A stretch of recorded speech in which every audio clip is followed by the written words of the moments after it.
Cuckoo. Hey guys, how's it going? We're back for episode 3 of this solo thing, that I'm doing. We got Celtic Balls. I did it right. They're that way. I always mess that up. This is going to be a good show. I got the point right on the first try. Heck yeah. So how you guys doing tonight? Good. How are you, Ken? Doing all right. What are you Doing all right. Got a couple people in the chat already. turn the fan off? You said? Morbid is out there. How's it going, Morbid? Tammy, thanks for stopping in. Pip Stalkers, how's it going? Mac, what's up, dude? So, I don't know if you haven't tuned in and seen last week. I start to show off with like some information that I read on the Morph Market News this week, and the article that I picked to go over was called Chameleons, Tree Boas, Tegus, and Bull Snakes. And if you scroll down a couple paragraphs, you'll see community subform in blue. And if you click on that, like I said, was off backstage, you get rabbit holes in these things. But if you click on that blue word, it'll take you to this list. And it talks about these new genes that are going to be coming out or people are trying to prove. And it goes over a lot of them. Some of the ones I seen on there was cocoa. You guys hear cocoa yet? No, have not. It's got to be like some sort of chocolate form, though, I'm thinking. Yeah, all right. So when I was reading up on this one, there was a bunch of people in the comments saying, we want to see pictures. We want to see it with chocolate, da-da-da-da-da. A couple other people was like, yeah, dude, that's chocolate. So this year he's breeding it with a chocolate to see if he gets a super form. Okay. So we'll hear about it this year if cocoa's going to come out. Okay. Dark Side Gold. I mean, that one was just kind of off the wall to me. I've never heard of the Dark Wonder, but not that. Yeah. So the Dark Side ball pythons, that's who founded this gene in 2016. Now this thing, like when I was reading the description of it, it gets crazy. Like two-toned head with white stripes, like there's just all kinds of morphs and all kinds of patterns going on with this one. Mm-hmm. This one is also being proved out this year. It don't look like anything with chocolate. Is this the one that said that resembled OD? Yeah, this one resembles OD in a lot of spots, but it does have its differences. Okay. So keep an eye out for that one. What else already on that one? I guess I was just describing it. I mean, they go over the traits of the genes, what the genes look like, should look like, Yep. It's pretty interesting to dive into some of these genes and just, you kind of got to picture it though. You kind of got to know Orange Dream and to get what they're trying to describe. There's a lot of gray area with it, but you could picture it. Right. And there's so many different variables in the Orange Dream. You have some lighter orange dreams, some brighter ones, and I know you were going to talk about something here in a minute. But there's a lot of, ranges of orange dream. Well, see, I feel just from getting in this, there's a lot of ranges of every gene. Well, that is true. I mean, so basically, Ozzy has said, we'll get into the Orange Dream thing. I'll just wait. I'll just wait to get into that because that is the last thing I'm going to talk about. I dove into a rabbit hole on high intensity OD. But another gene is the cantaloupe gene. NBK first proved it out in 2014. It was one that was shipped over from Africa. Clear lower half of the sides and an increase of colors. Now that one grabs me because if it increases colors, it's a color changer. So, and Right. patterns, hey, like in combinations with clown or something, you know what I mean? Mhm. I think that's a gene that would interest me because it's color forming. So what does it say about the lower half though? It says a cleaner lower half of the sides with increasing of the colors. Okay. We've heard of cantaloupe. We have heard of cantaloupe. Yeah. But yeah. So that is something else that is getting proved out. Like most of these genes are getting proved out by the end of the year. I don't think, I think I had one that was nowhere near proven out. It was just some guy saying, hey, I think I found something. You know what I mean? It has a super form, but he hasn't really compared it to anything to see exact. So they think it's kind of a line. And another thing I read in here, they're not even entertaining any ideals about any kind of pastel looking snakes.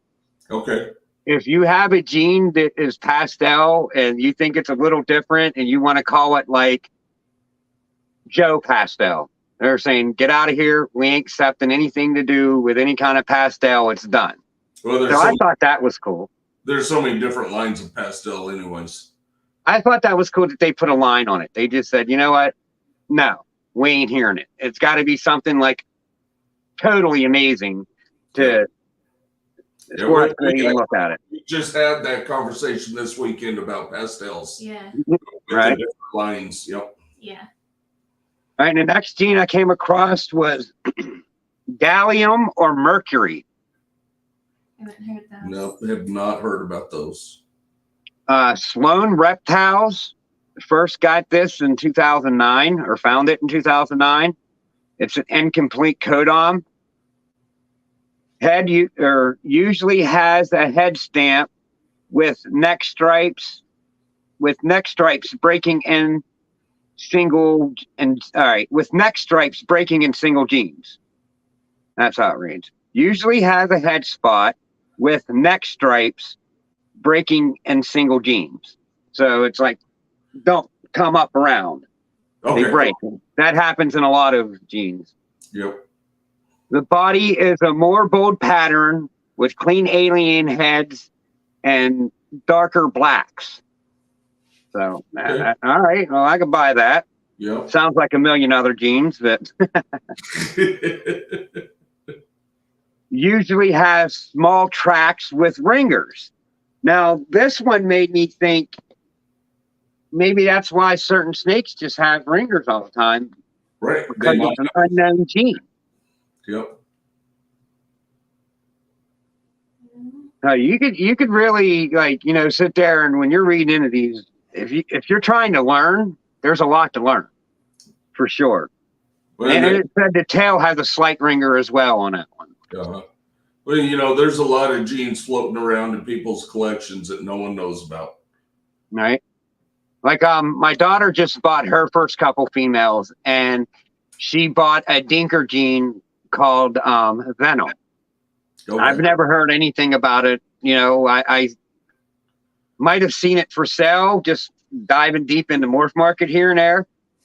But I mean, he says it has a super form. He proved it out. So I'm like, well, you paid $100 for a 500-gram female. You can't go wrong anyways. You know what I mean?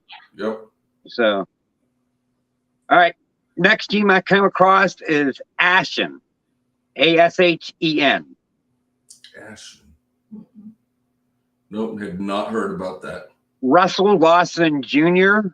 from Green Swamp Herpiculture LLC found it in 2009, and he's saying it's actually a dominant trait. Oh. So if he's proven out dominant, that's like, there ain't nowhere else to go with it, really. Right. You don't have too many dominant traits out there anyways. So that's strange. Yeah. Let's see. All right. The head is a faded, reduced, dark upper eye stripes, overall faded, lacking a defined head stamp. Okay.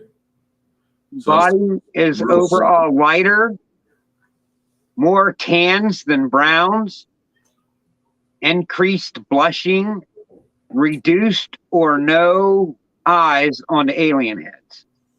okay. Which Kind of, there's several genes that do that. it's kind of sounding like something like Inchy to me as I'm reading it. I mean, I was just gonna say Inchy. Inchy brings out oranges. This one brings out tans. yeah, I mean, we're pulling hairs here, and does it really need to be that way? Right. I mean, just to prove your own gene. Mhm. I'm not trying to prove any kind of thing. I'm just trying to do cool shit. But you know what? It might actually blow up if it can find that one gene that it works well with. Right. And I get that. Like if you put it to Desert Ghost and it just makes like a purple and green snake for some reason, you're going to be rich. You know what I mean? Yeah. Like you're going to have fistfuls of money from everyone, and you're going to like have a waiting list to sell these animals. I mean, if you get something insane, I mean, I guess that's somebody's dream in this. Yeah. Mine is just to be in the middle. I don't know. I don't need to be in the top. I just want to do this the rest of my life. It's cool. Well, look at Red Stripe. How many people were working with Red Stripe before Justin started working with it? And he found Probably not many. Pounds, and now everybody wants it. Mm-hmm. I hope everything I'm working with, just by luck, that Canova starts pushing it, because then I'll do good. I mean, Right. simple as that. Yep. And then the belly of this Ashen gene is clean, minimal markings along the edges. So it's like a clear pattern on the body or the belly. Anyway. Where am I at? Okay. And then the last one is the one that's really not like proven out much. It's a Bob Vu gene, though. It just didn't have much on it. And it's called Voodoo. Yep. I guess it is, a recognized gene on Morph Market. Yep. Yeah. Yep. It just says it was invented founded in 2018. The body is grainy and dark, and the tail is a striped tail pattern. Yeah. Yeah, he has. It's like a granite, another line of granite. Nanny, look like another line of nanny, just with the graininess. Yeah. See, that's what I heard as well, that Nanny, Pixel, Voodoo, Grim, and Hatari. I mean, I didn't read this nowhere. This wasn't anywhere in this article, but someone told me that's going to, in the work, to be coming out all the same. Yeah. So, I mean, we'll see. But Bob Vu says he has a super form of it, and he says it works well with the Blue-Eyed Lucy complex. Okay. So that's just a tidbit of information at the bottom coming from Bob Vu that I thought was just like, oh, all right. If you ever get into that, work it in the bells. Yep. All right.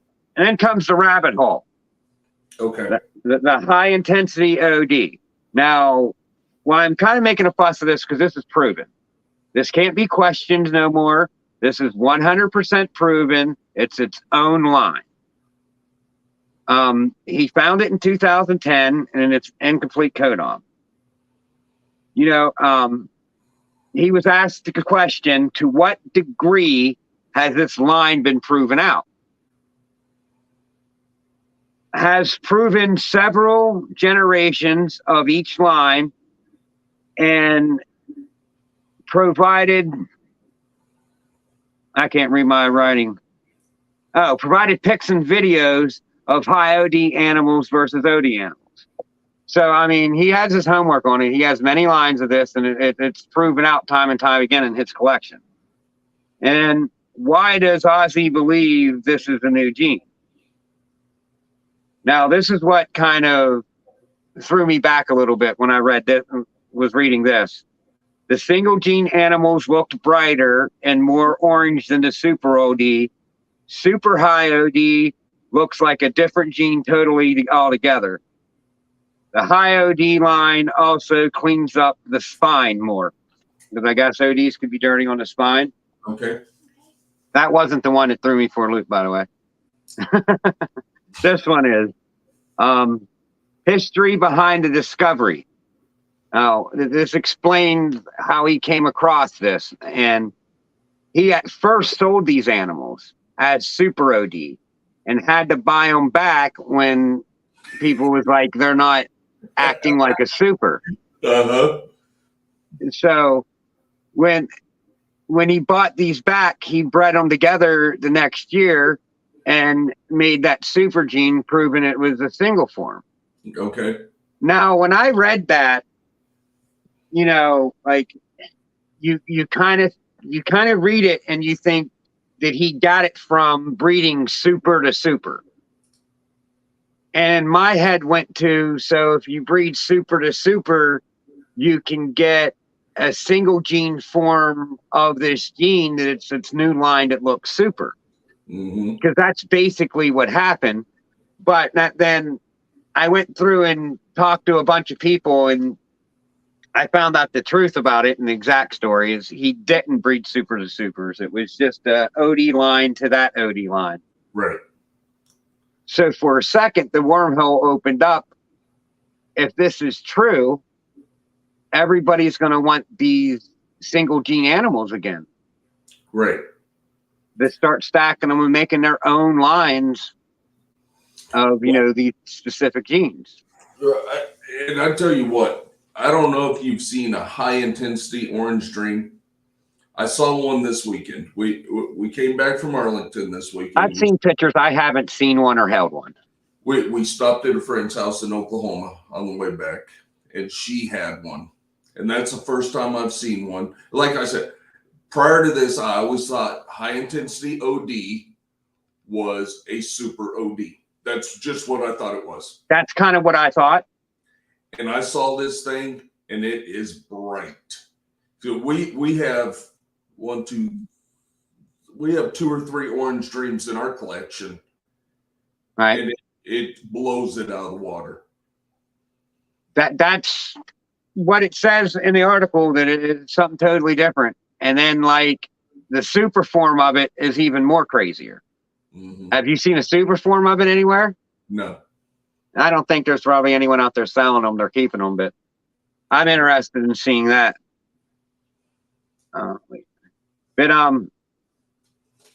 Yeah, that was just interesting.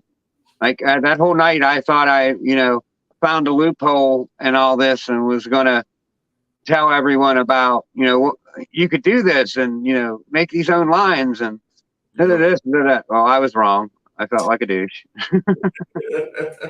But speaking on breeding like that, like it was a plan of mine from the get-go to make super gravels. I just like them. I want to work them into things. And I'm not going to line breed. What I'm going to do is when I get like a super gravel that I made for my gravels, I'm going to see if I could trade it with someone else's super gravel. And get line into it. Yeah, just so I'm mixing it up a bit. And when I do a super gravel to super gravel pairing, I feel the super gravels that come from that pairing are going to be at least a little better looking. If Orange Dream does it, I think these other genes will do it. Yeah. But some other genes that are coming out, there's a shadow gene. Yep, we've seen that. That one's gorgeous. It's gorgeous. A surge gene, surge, S-H-E-R-G, surge, whatever it is. Mirage and Tolosa. And these ones were actually proven like the high OD line. Amorosa, it's proven. 210 hypo. So that guy in Texas with his own line of hypo, it's proven. It's its own line. Lucifer and Jaguar, the nerd gene that came out, Jaguar. Okay. It's also proven out to be incomplete dominant. Okay. All right.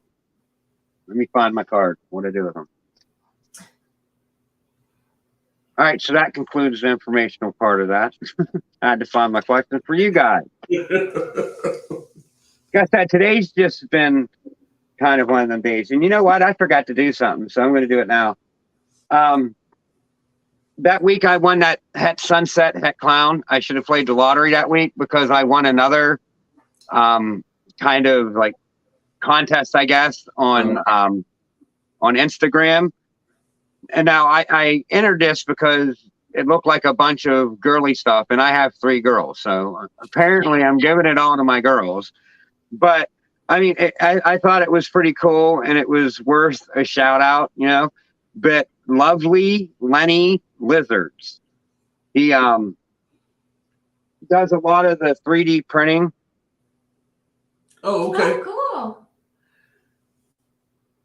Oh, I'm going those to are put cool. myself on solo while I show this off. So I got 5 of these. They're magnets. Oh, They that's change cool. colors and stuff. There's one. And they all have like different facial expressions.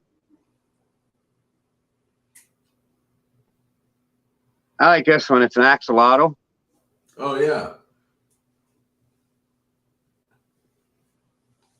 And then she does snakes ones too. That snake looks just too happy for me still. I'll give it to the girl. And I do like the rattlesnake. I'm keeping this one. Oh, that one's there cool. you Yeah. go. Yeah. So she makes stuff like that. Where's my card? These 3D snakes. I want one of these too. Yep. That's printed out. She does these 3D snakes, and she does 3D bearded dragons. And there's keychains. Oh, dang. Yeah, I just like want a bunch of like a little sample pack of what she makes.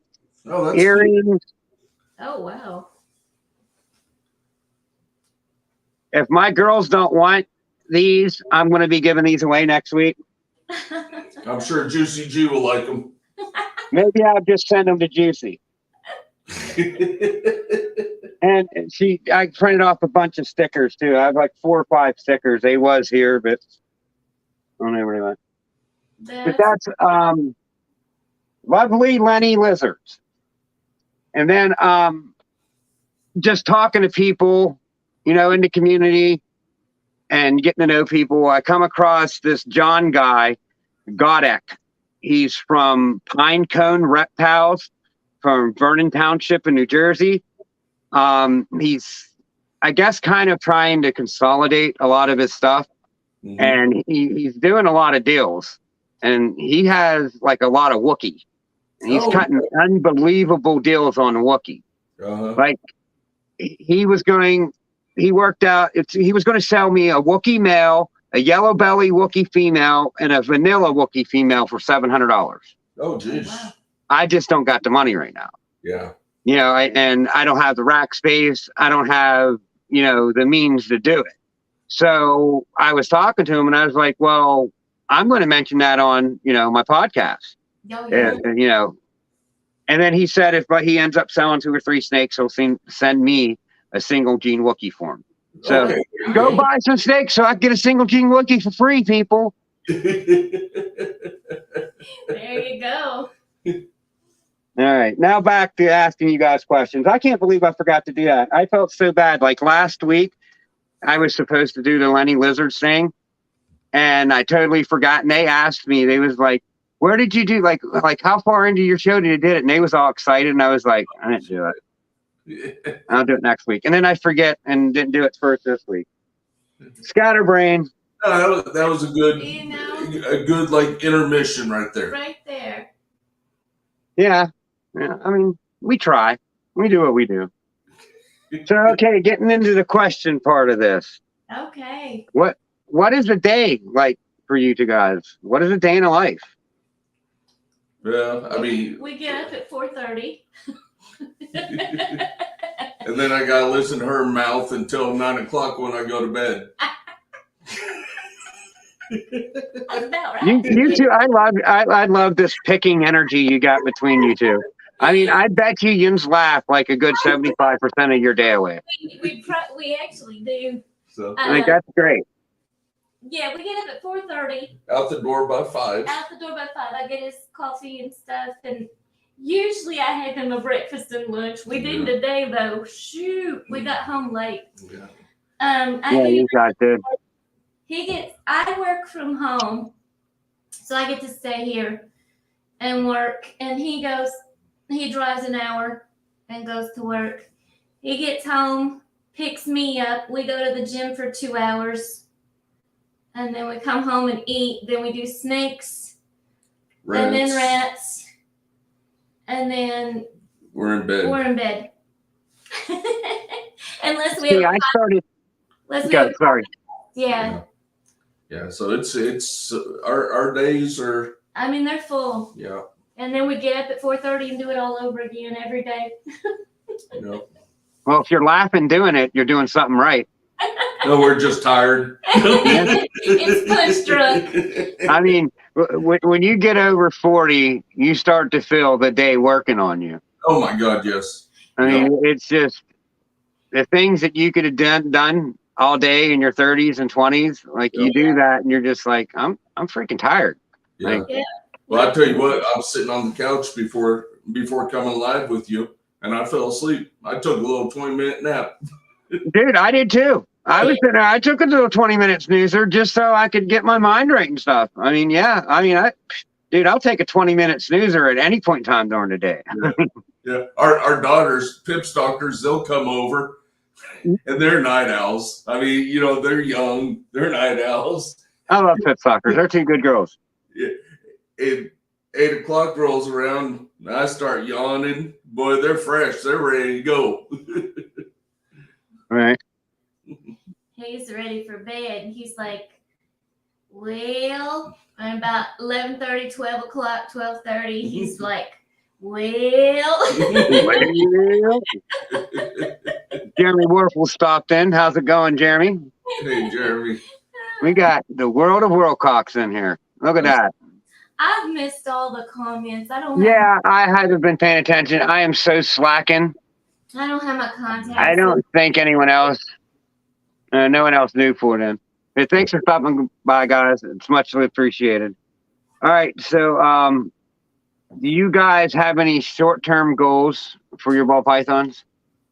I think short-term goals is just exceeding, of course, getting new genes in, upping our collection, but each year just building on our building our clutches. clutch at least one more from the previous year.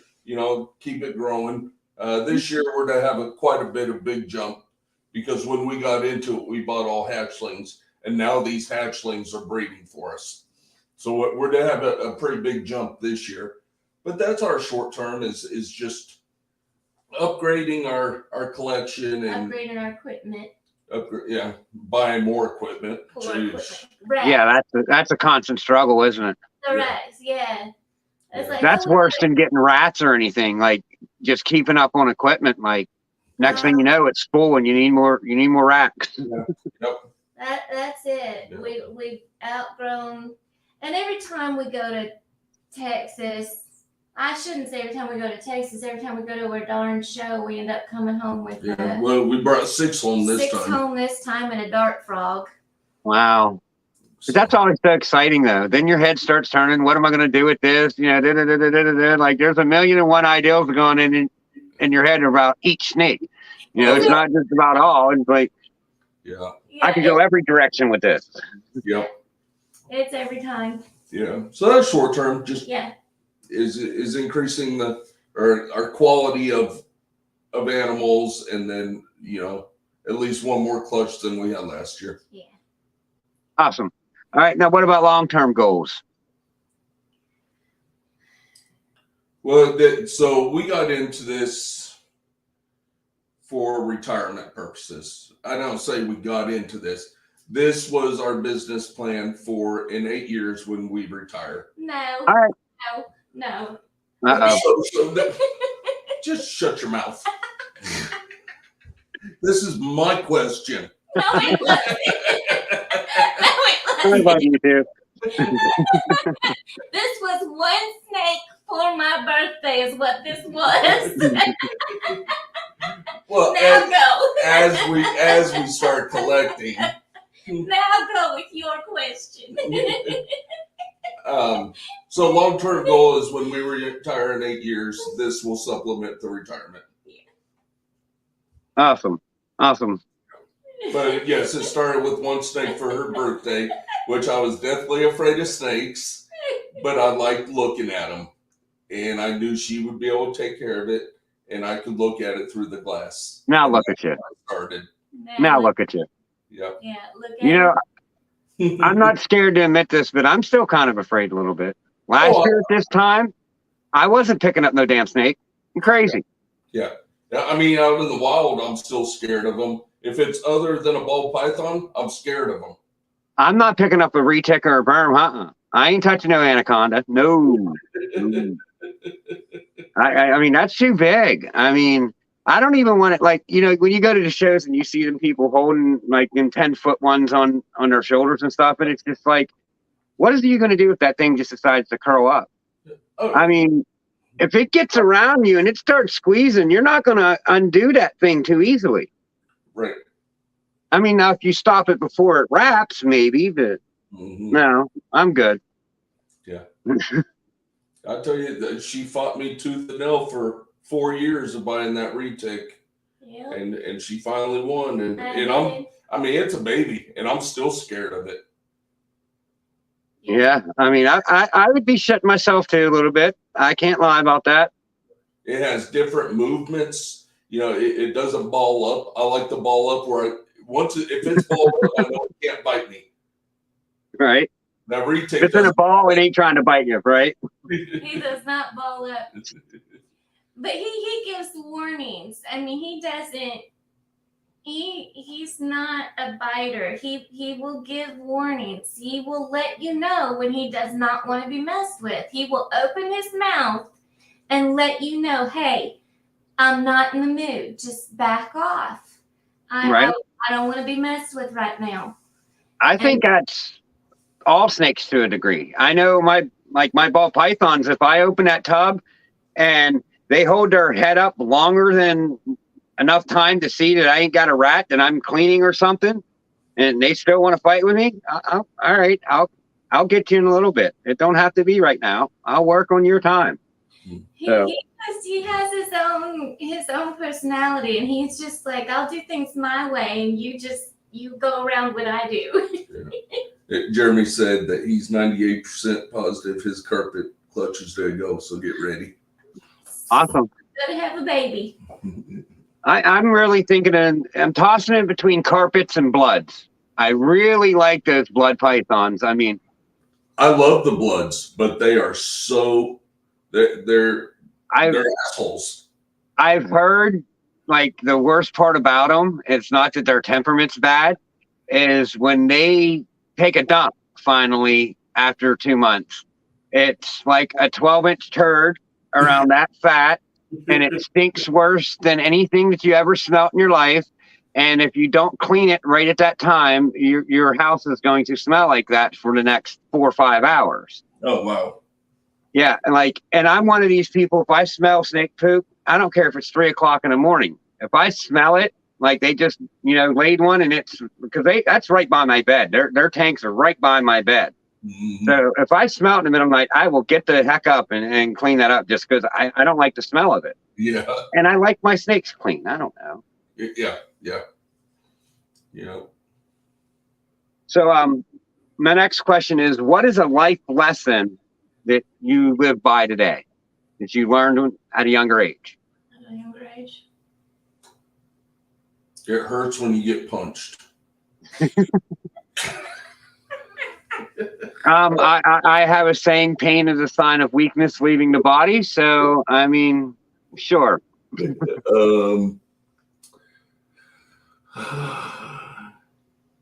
Nikita.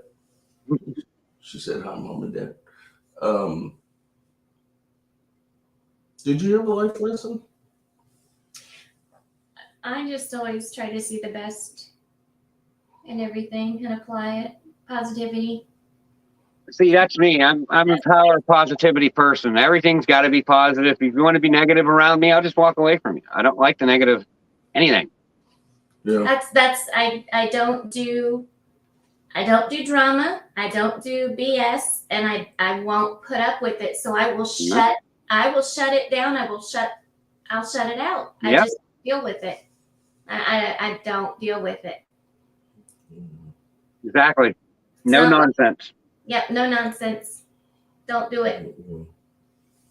I don't think I really grew up with one. I'll teach you all I know. So I can't wait. You can't wait for that. All right, so Don't take fake dollars at the truck stop. Yeah, There you go. There's yours.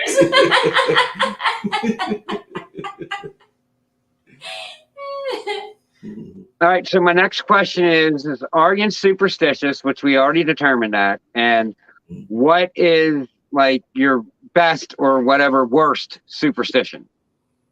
I won't split poles. Like if you're walking next to me and you split a pole, I will stop and be like, back around it. Bad luck. Don't split a pole with me. Mine usually is I put my left sock on first. I put my left foot in my pant leg first, and I put my left shoe on first. I think if I do it the opposite, I'm gonna have a bad day. And you don't split the ball without throwing it. You don't. Yeah. Friday the 13th. See, Friday the 13th's always been a lucky day for me. Something always good happens that day. I don't know why. Mm-hmm. I like Friday the 13th. 13 is one of my lucky numbers. Yes. I always get freaked out if a black cat runs in front of me. Yes, if there's a black cat that crosses me, I will stop and turn around and go the other direction and loop around. I ain't going straight. If I have an opportunity to do it, I will turn around. I ain't doing it. Yeah. Maybe not now because gas isn't too cheap. Right. When it was 99 cents a gallon, I'm turning around and I'm making that loop. Turn around. Yeah. All right. Irish. Okay, so Angie, you said something to me the other day, and it kind of just made me laugh, and I kind of want to know the backstory of it. Pet asshole. Like, where did that come from? You know, we have a pet asshole at our house. I think we all have one. And we call it het asshole because when we go, I mean, it just is. I think everybody's got one, and it just kind of came out one day. We got more. We've picked up a few more. Het assholes. Yeah. Het asshole. I think you should trademark it. Our collection used to be good. Yeah, we used to have a really good collection. But and we've gotten some spicy ones that really want to just tag wherever they can get you. Yeah. And so we've decided that they're het asshole. So you're going to be reading about that gene. The new gene. Yeah. That het asshole gene. It just, I was talking one day. So in the super form, it's going to be just asshole then, right? It's going to be asshole. It's going to be asshole. The asshole gene. Well, why don't we just call it a whole ass? I mean. A whole ass gene. Whole ass gene. And if it proves that, it could just be a super asshole. Super asshole. Yeah, it just came out one day. I was just like, that's a head asshole right there. That's funny. That's a good one. I just had to bring that to the community. If they don't know you guys, then they probably never heard it before, and that is just hilarious. So, okay, what is a crazy story time vacation that you guys had? Oh, God. Oh, God. I mean, it don't have to include Juicy G, but it can. I mean, Oh, well, that could have been this weekend. This weekend. But Well, I mean, my next question is the best time at a show. So if you want to save that for next. For that. That one for that. You know what? So 2 years ago, 3 years ago. No, shit, it's been longer than that. When did we drive out to Sis's the first time? Oh, God, that was about the year after we got married. So 6 years ago, we drove out to North Carolina. All right. And Angie got off work at 3:30. We left the house after that. So we were doing a drive all night long. We drove the straight shot through out to North Carolina. 18 hours. Well, we get to West Virginia, and it's time to get gas. And it's probably 1, 2 o'clock in the 2 morning. o'clock in the morning, I think. So we see a sign on the highway saying gas this exit. So I'm like, okay, we gotta pull off. So we pull off. Well, the gas station's a couple miles down the road. Right. In this little town. Now it was dark out, so I don't know. In West Virginia. In West Virginia. Well, we come up to a stoplight, and there was Cops. the whole department had one vehicle pulled over, searching the vehicle and everything. Yellow lights. So we go on through. I'm waving at the cops. You want to finish? No, go ahead. Go ahead. So we get up to the gas station. Now I'm usually very friendly. If I see someone, I'm gonna say, "Hey, how are you doing?" type thing. Right. So pump gas. We go inside, and it was a 7-Eleven. Did you call me punk ass? Yeah, sure. If Okay. that's what you heard. That's what I heard. I thought you called me a punk ass. She's losing it. Are you done? Uh-huh. Go ahead. Yeah. Uh-huh. So we go into the 7-Eleven. The cashier dude, I said, hey, how you doing and all that, and he just stared at me. Oh my God. I'm thinking, oh my God, deliverance. He's gonna tell me I've got a purty mouth. Boy, you got a birdie mouth. So we turned, got in the car, and we hauled ass out of that town. Now, that same stoplight where those cops were at, they were still there. That light was red. I did not stop. We were out of that town. We had to get out before they I'm out of here. couldn't. Yeah, before we couldn't. So when I was younger, I grew up south of Pittsburgh, right off the Appalachian Mountains in a town called Uniontown. And we had fake IDs. So when we would go get beer, we would just go on mountain rides and get lost in these mountains. Well, one time we ended up in West Virginia and we ran out of beer. So we're driving, I don't know, 2 hours. People there's 4 of us, 4 boys in the car, we're all bitching. We're out of beer. We're pissed off. Then we see them. There's a neon light up in the distance. We wanted beer so bad. We all 4 busted in there like we owned a joint. It had a dirt floor and spittoons screwed to the bar. Holy shit. We turned around and walked out. We didn't buy any beer. The bartender had suspenders on, 1 buckled, 1 not, 1 tooth in front. How you boarded? We're out. Bye. We're heading back to Pennsylvania. We're not stopping. No, I don't want your beer. Keep it. The next time we went, though, we went to Karubi's and had Jamaican food, and oh my God. What do you want to say where Karubi's is? It's in Charleston. Charleston. Yeah, we stopped in West Virginia on the way up and Again, stayed the night. Yeah, and stayed the night. And it was, Karubi's was delicious. But that is a beautiful city. It's a beautiful city, but that first time around, boy, we were scared. We were really scared. The only place that I've ever really liked in West Virginia is Morgantown. I don't know if you've ever. We drove past it, but we didn't drive because it's kind of down off the highway, isn't it? Yep, it's like down in, and it's a college town basically. That's where West Virginia University is from. And like I lived right in between like Pittsburgh. It took me a half hour to get to Pittsburgh and a half hour to get to Morgantown. So like these backyard brawls that Pitt and West Virginia would have, I was at all of them. You know what I mean? Every single one, every year, whether I had tickets or not, I was there just partying. And I've had a lot of good times in Morgantown and a lot of good times in downtown Pittsburgh.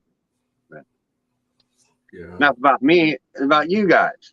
So next question is, what is the best time you ever had at a reptile show?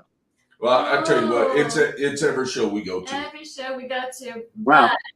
Awesome answer. Because we're with family, but we were just with my sister Angie and Jar Pythons, and we were with, of course, Tatum Exotics, Kyle and Ashley. We were with Holly from Texoma. Drop Time, Eric and Courtney. We were with Earl from Lone Star. Antoine from High Desert. KG, Kylan, Bomb Projects.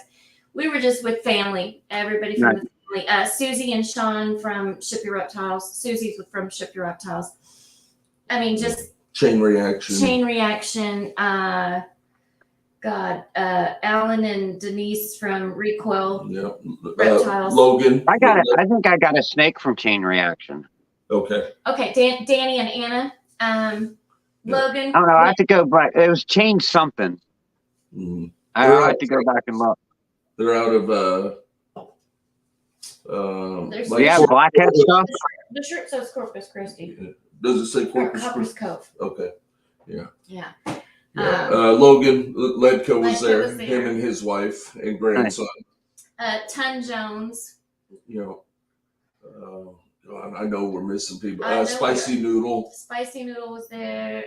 It is so hard when someone sits there and asks you, like, who do you... Bailey's Royal Beauties and her family. She is so sweet. Such a cute girl. Recoil Reptiles. I mean, just there were so many. I can't. I know I'm missing people, and if I do miss somebody, I'm so sorry. Anyway, we were with Ryan and Erica from VivTech. Yep.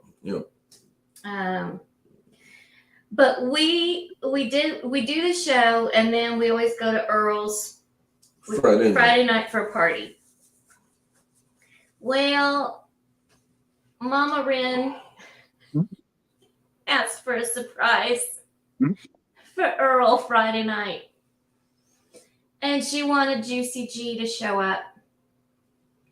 Oh boy. Well, Juicy G had her song playing. Juicy got me crazy or something. And Juicy did a little lap dance. So Juicy G was outside, just pulled up, was getting ready to walk in, and apparently Mama Wren put a chair in the middle of the living room and sat Earl down in it. And everybody was standing around. Everybody was around. So Juicy came in and made her rounds and checked out all the men there and rubbed on their legs and then went over to Earl and started stroking his beard and rubbing his head and doing a little lap dance, got a little spanking. And then did a full-on lap dance for him. And so, yeah. Things got a little wild. There was videos taken, pictures. Yeah. Oh, wow. Yeah. And then, did anyone post any yet on YouTube? And then they sent me this shirt. You got to get on Solo Layout there. Look at that. Is that not the best shirt you've ever seen in your life or what? So, I mean, it's everywhere. It's front, back. Yep. Everywhere. I mean, I think you can market that. I think you can make a profit. Yeah. So. That's great. So we have the best time. Yeah. When we go. So. It sounds like it. Yeah, and then we go to Tinley and there's some of the same, but then it's a newer crew, or not a newer. It's a different crew. It's a different family. Branch of our family. Yeah, you have Big D's up there, and you got usually Keys and Wiss, Lady Tiz and Gershon. And, and that whole crew comes over. You got your northern crew, then you got your southern crew. We got our southern family and then our northern family. Yeah. What's up, Snug? It's always such a blast. Yeah. So I can't answer that one. That question, babe. Like, which one's your favorite show? Because they're all special. Dude, that was the perfect answer. You have it. You nailed it. Oh, we have so much fun with all of them. You nailed that one for sure. And then we even went up to a smaller show up in Iowa a month and a half ago, and Luke Friedel was up there. Luke and Troy from Best Dressed Balls. Yeah, I got a snake from him too.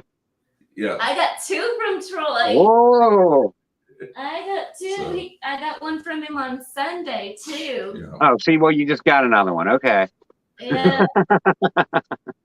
Yeah. So I don't know. It's just like I was very picky who I bought like my first snakes from, and then it just turned out like after I got them, I run into them on in these chats and stuff, and it's pretty cool. You know what I mean? Yeah. Troy is such an amazing person. Yeah. Up more Forge. Yeah, he seems pretty freaking cool to me. Yeah. He is. Okay, the only questions I really have left are just like multiple choice questions, sort of. Okay. But I'm going to give you options, and you just pick the option. Okay. So, is it iron weights or banded weights? Iron. What do you say? Iron weights or banded weights? Oh, iron weights for sure. Yeah. Jogging for cardio or on a machine? Neither. I'll take it. I work hard to have a belly. I'm not losing it. So, natural vitamins or supplements? Supplements. All right. Favorite cut of beef?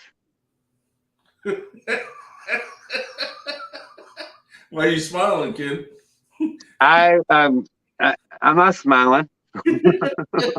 You know my answer is that big old penis. I love that penis.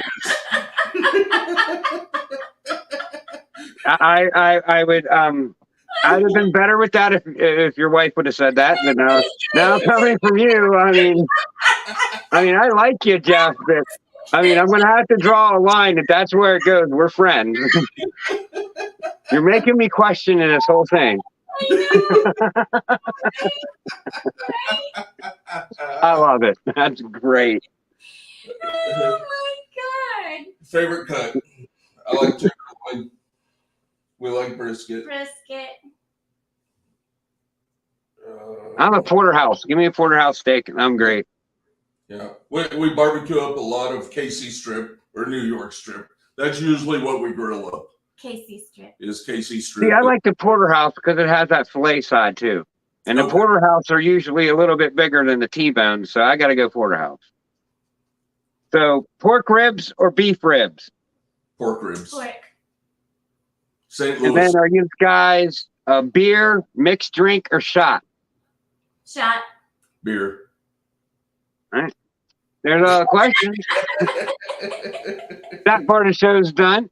Now I'm going to respect you guys on this. We're at like 54 minutes. So we got like 6 minutes to just shoot some crap. And then you guys are more than welcome to leave. I know you said that you retired from doing all the traveling and the day you had today. So I totally understand that.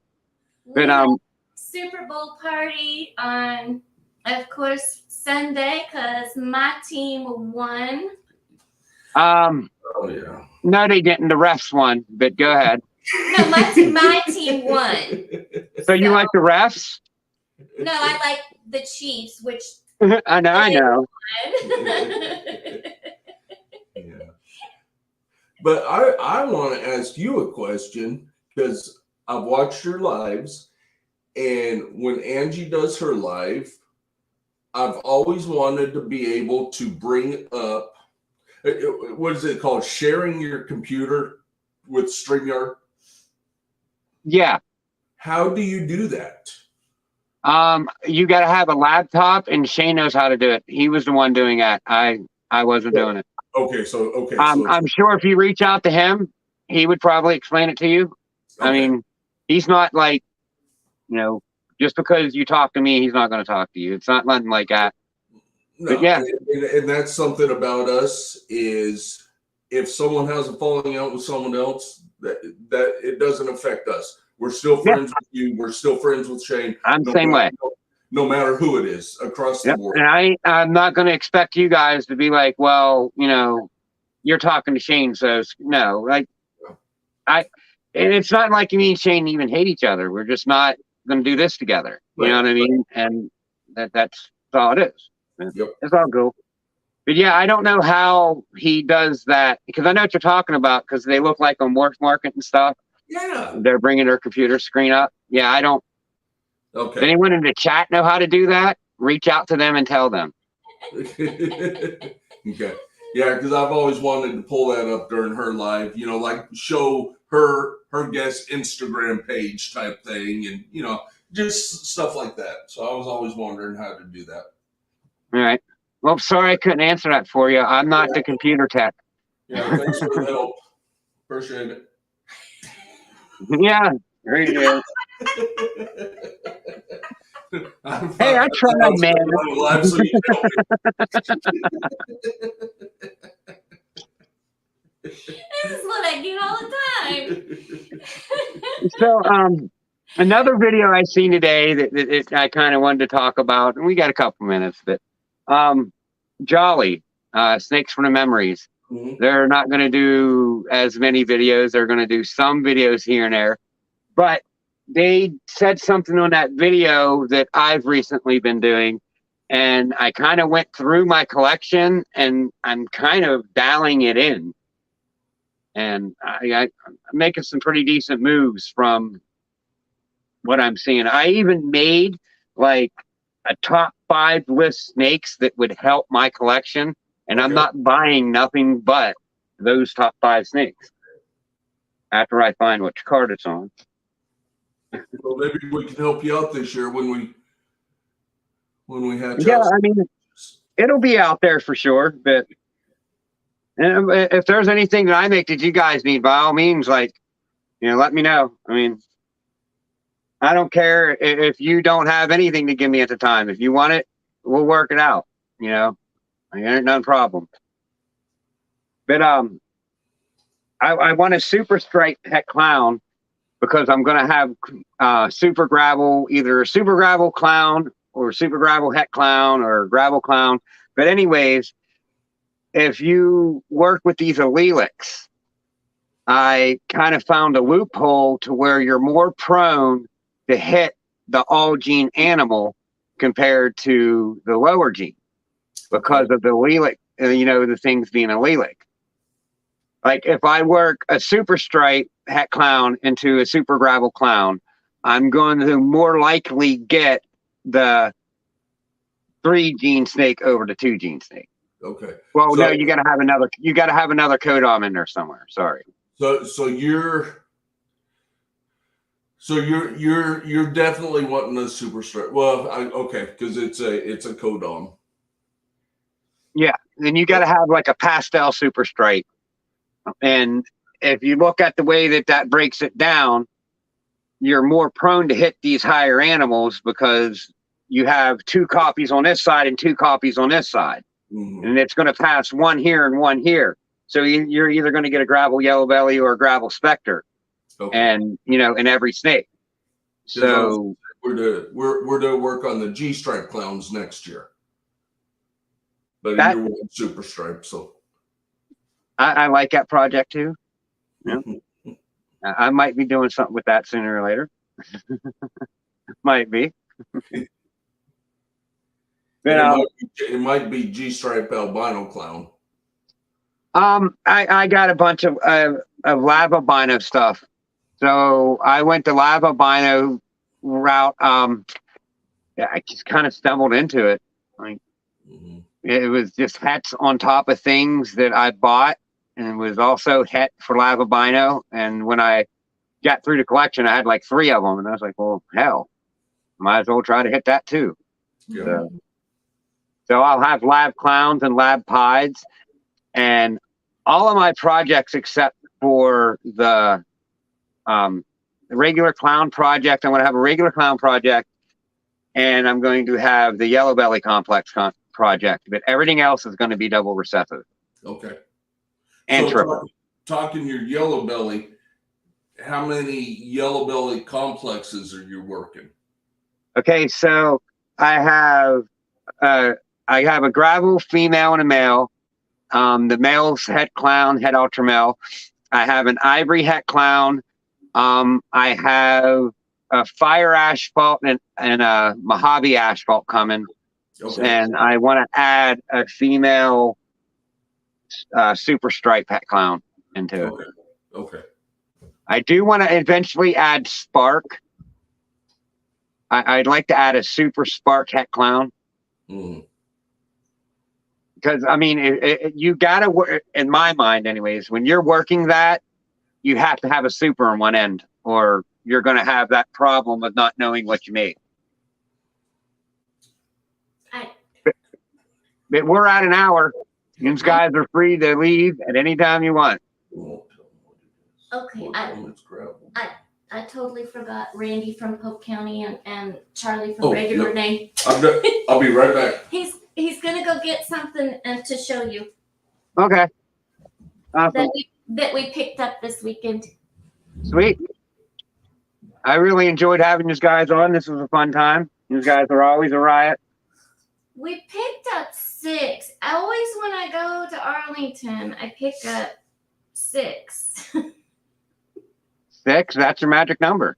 That's a magic number when we go to Texas. I don't know why, but it always is. Because the last time I went to Arlington, I came home with 6. 18's another one of my lucky numbers. I was born at 6:18 in the evening, which is 1818 on July 18th. Oh, Lord. So 18's always kind of stood out to me. Yeah, well. Okay. And 1978, so that's also in there too. Now, I cannot tell you what's in here. And the reason I say that is because there's only been 2 ever made. It is a yellow belly complex with a gravel. It's so bright. You want me Oops. to do me turn the camera down? Can you? Huh. It looks like a highway, but it's darker than a highway. Here, I'm shaking. Okay. You can. I don't know if you can turn it. I got that nerve problem too, dude. This way. This way. I don't know if you can turn it up one.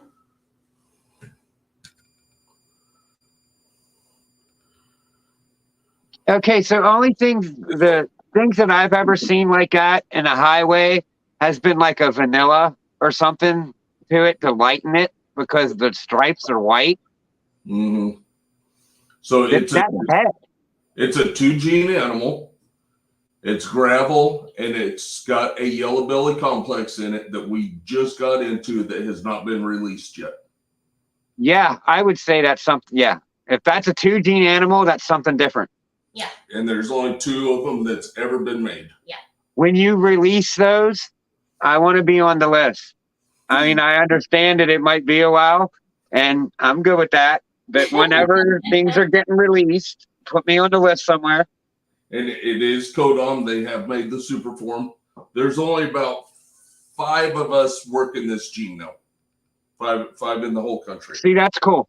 That's just awesome. And we picked up 2 of them. We picked up this one, and then we picked up a breeder female, a leopard fire, and then this gene. See, if you want something to go with it that I have, like next year, if I make something you want, I'm going to be making super asphalt, super gravels. I might have either a yellow belly clown or a highway clown. So I'm going to be hitting stuff all around there. So Okay. So she'll give us a couple years. Let's grow her up. Next year. yeah, I'm thinking no longer than like what 4 or 5 years you'll be ready to maybe get rid of some. But Yeah. Now the breeder female, she might even go for us She this might go year. this year. Yeah. So, oh, so you got a breeder female? Yes. Oh, I must have missed that. yeah, she's leopard, She's leopard fire. leopard fire, and then this gene. Does it got a name yet, or you just don't even want to say? All right, and you don't want to say it. It's got a gene, but it's nowhere listed. All right, respectable. I respect that. I mean, I was waiting when you were naming off those genes. I was waiting to see if it was going to pop up. Yeah. Now, well, see, that's what other gene? Flare was the only other thing that I seen that was in that complex. Okay. Last week I did an article, went over an article and it had allelic complexes and the yellow belly complexes on there. Yeah, and it was just the normal ones in Flare. So nothing else is recognized. Dang, I'm jealous. So we got lucky. We did get Yes, you guys did. That's awesome. I'm excited for you guys. That's sweet. I want to see what it makes. Yeah, we do too. Yeah. So we've seen it in the clown form. in the super form. We've seen it in the super form. And then this one, we said, there was only 2 of these ever made. So. Eric's saying I won't guess it. It's new, so apparently Eric knows something about it. No, Eric knows what it is. He can say it, and I'll, because it's. I can't say it's been released, but there was only one person that had it. Earl has worked it, and he has sold a few off. So yes, there is some that, like I said, there's about 5 of us out there working it now. So he says access. Yep, access. Okay. Access. Yep. Cool. Neat. Yep, it's access. Yeah. Well, in 3-4 years, whatever, when you get ready to release one, I want to be on that list for sure. Yeah. So we want to see what it really does, compared to the yellow belly and compared to these other yellow belly complexes. See what it does. So. Well, see, just looking at that, you're saying that's with a gravel, and when I've seen the highways like that, they looked really light. They was like a highway vanilla. Like I was saying, with the white stripe. Yeah. So she's real peachy. She's got a real peach. She's called a muddy road. Yeah, it's a muddy road is what she's called. Nice. Yeah. That is super sweet. That's awesome. Yeah. So. Yep. We are located in Kansas City, Missouri. Yeah, all right.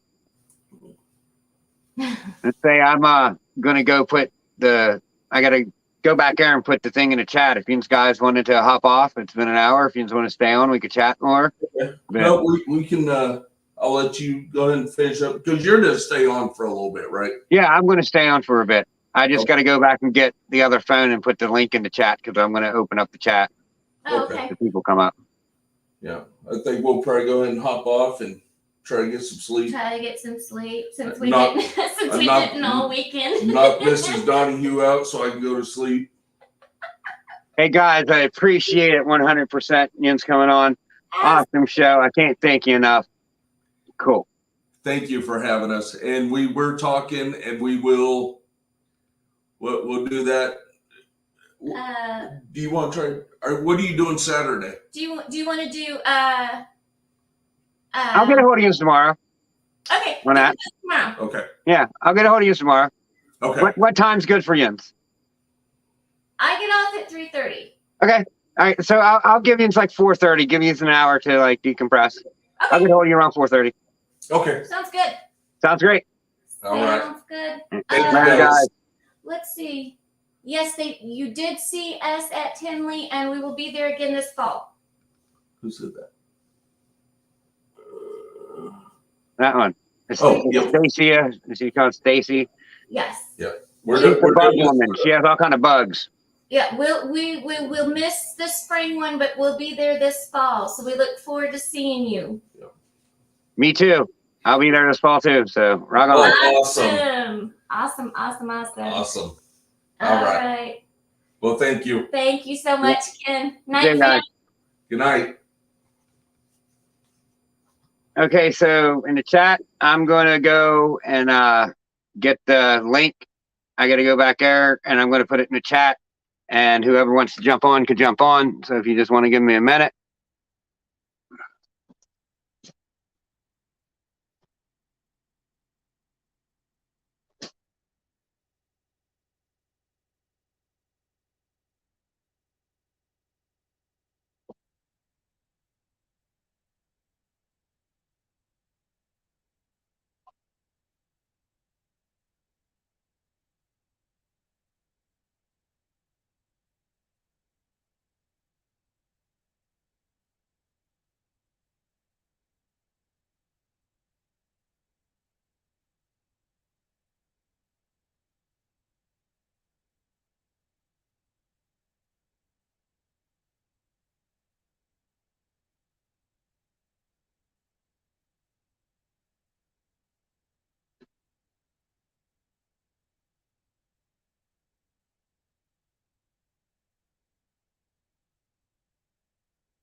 Okay, the link's in the chat.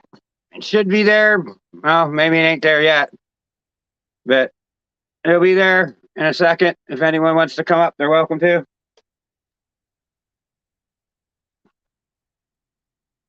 I don't understand why it's not there yet. Wait, I know how to do this.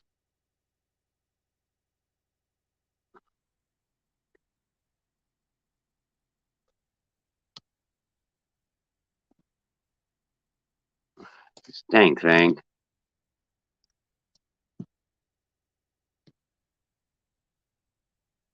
There, I did it. I posted it from back there. I don't think it worked, but I remembered. I know how to do it now. How's everyone doing tonight? Been one of those days. But back to what I was talking about with Snakes and Memories. If you didn't see, they're just going to kind of back off with the videos and more focus on the business side of it and kind of dialing their collection in a little bit.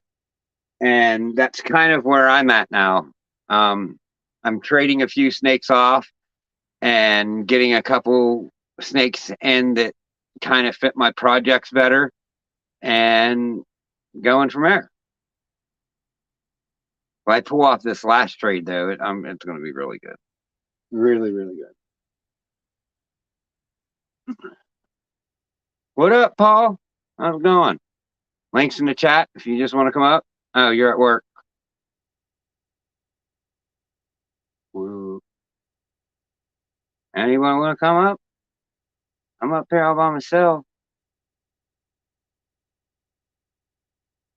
So what did you think about like the gene information that I put out there tonight? Did you think that was informational or helpful in any way? I could talk about these things some more Is what?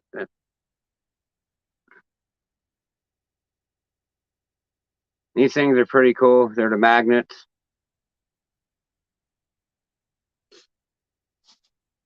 This is my favorite, Vincent and C.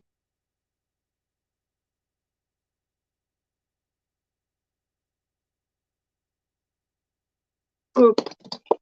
That's what happens when you get arthritis. You drop everything. They're pretty durable too. I mean, they're pretty hard. Oh, that one opens and closes. I didn't know that. Check that out. Neat. I don't think any other one. This one might. No. That one don't open.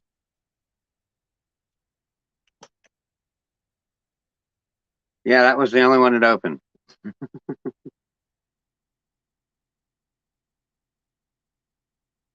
Yeah.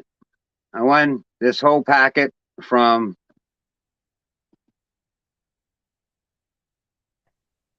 Lenny Lizards. What's up? Do you see these things? I want a bunch of this stuff. I'm giving it all to my kids. They like it. But I'm keeping the mean looking one. Why does it look like you? No, it's like a rattlesnake and it bites. None of the other ones closed.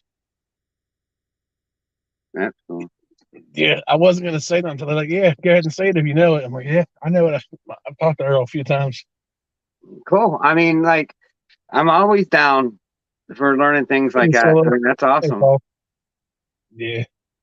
I mean, I think as we stay in this hobby, we're going to see more and more genes coming in.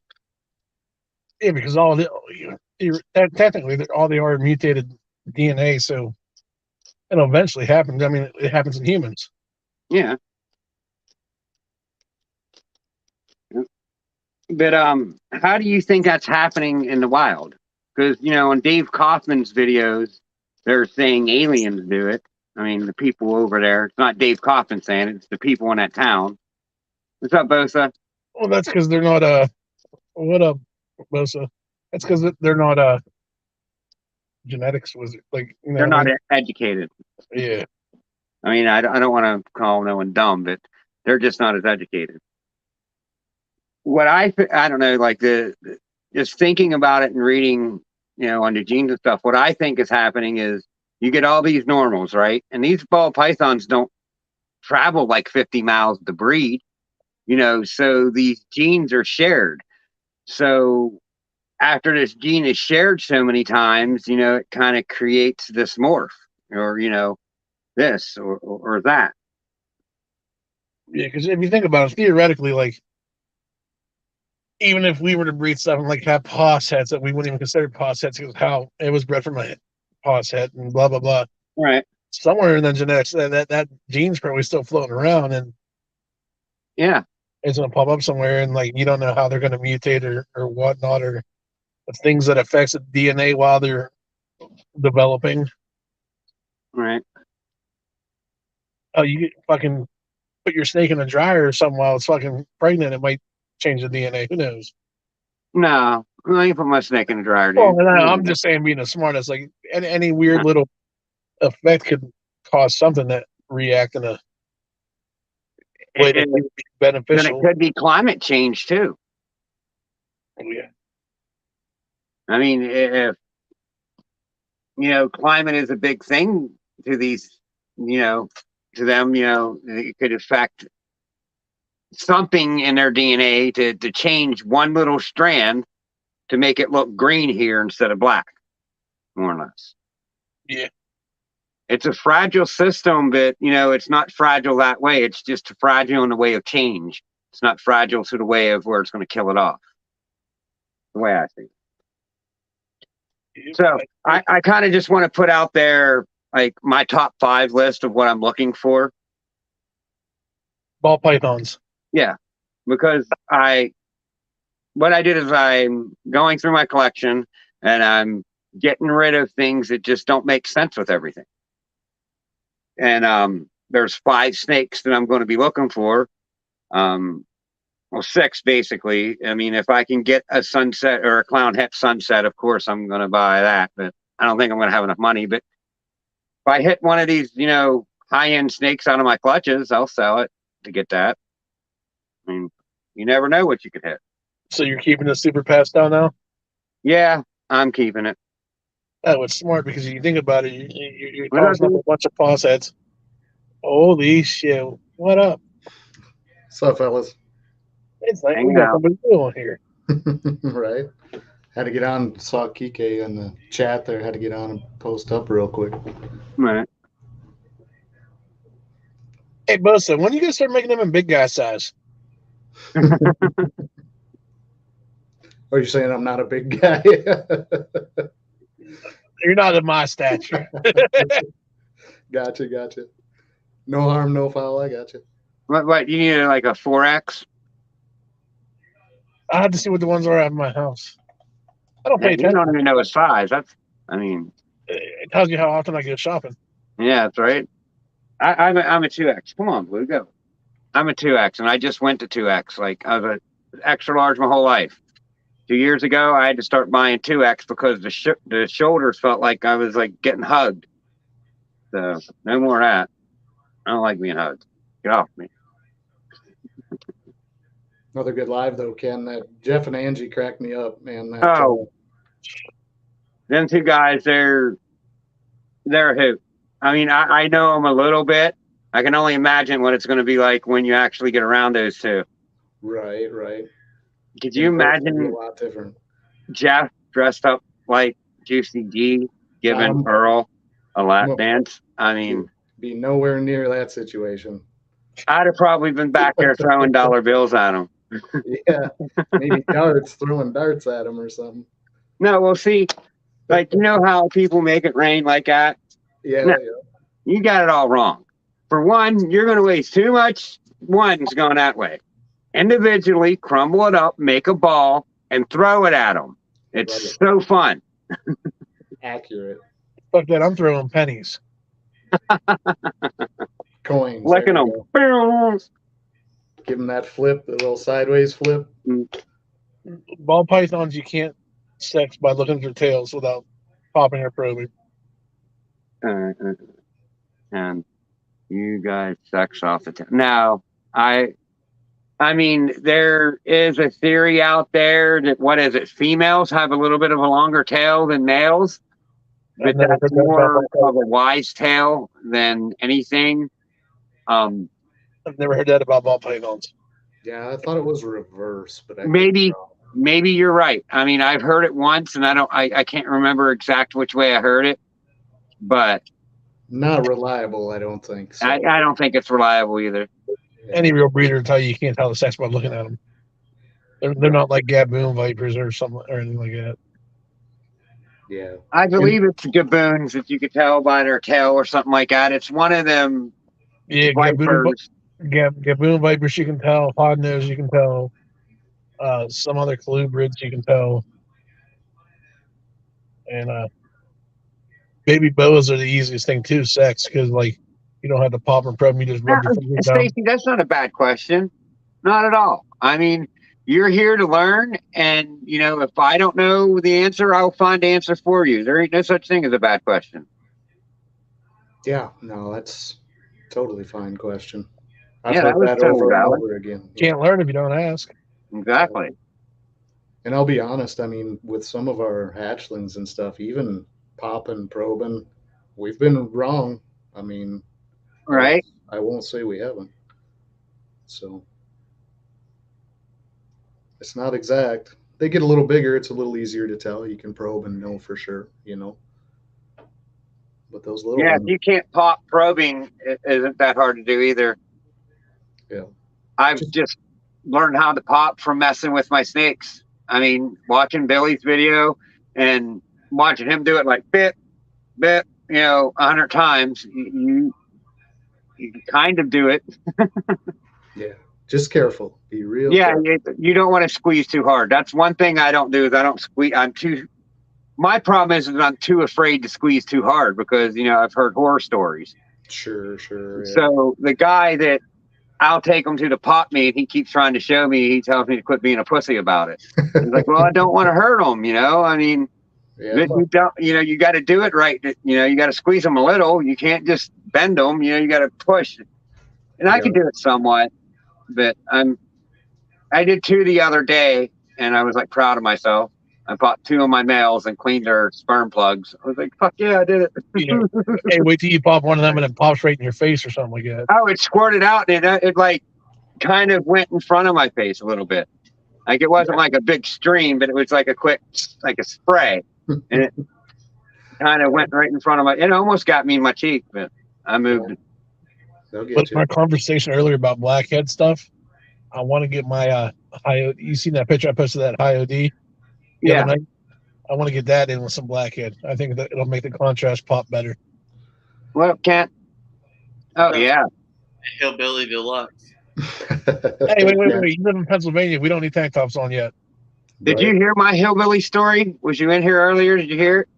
I don't know. I've been talking about smoking meat for everybody in Pennsylvania. So When we was younger, we had fake IDs, so we would go buy, beer and go take off into the mountains. And we ended up in West Virginia one time, and we was out of beer. And we pulled into this bar. We seen the neon lights from a mile away because it was like woods from everywhere, and these neon lights just shined. So we pulled into this bar, and it had dirt floors and a spittoon like screwed to the bar like every 5 feet. And the bartender had suspenders on, one buckled, one unbuckled. We was bitching. We wanted beer so bad. We wanted beer, but none of us bought beer. We turned around and walked out.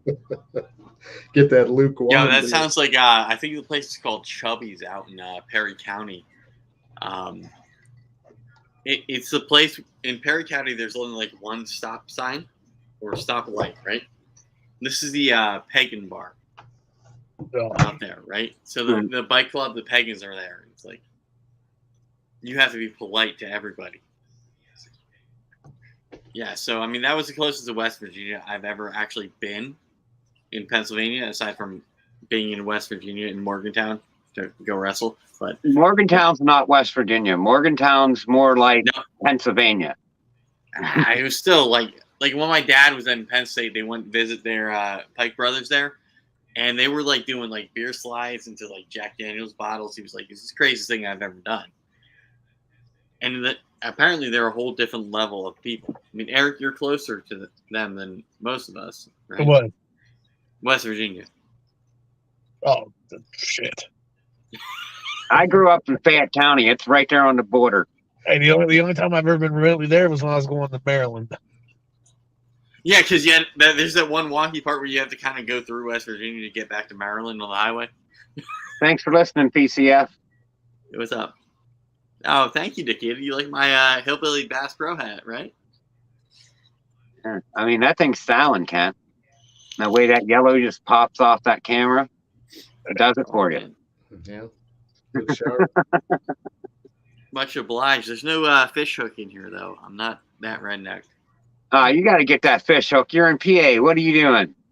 Well, I actually had a Bass Pro camo hat with the fish hook on it, but it was used for a Halloween costume and then lost in a drunken stupor by a former roommate.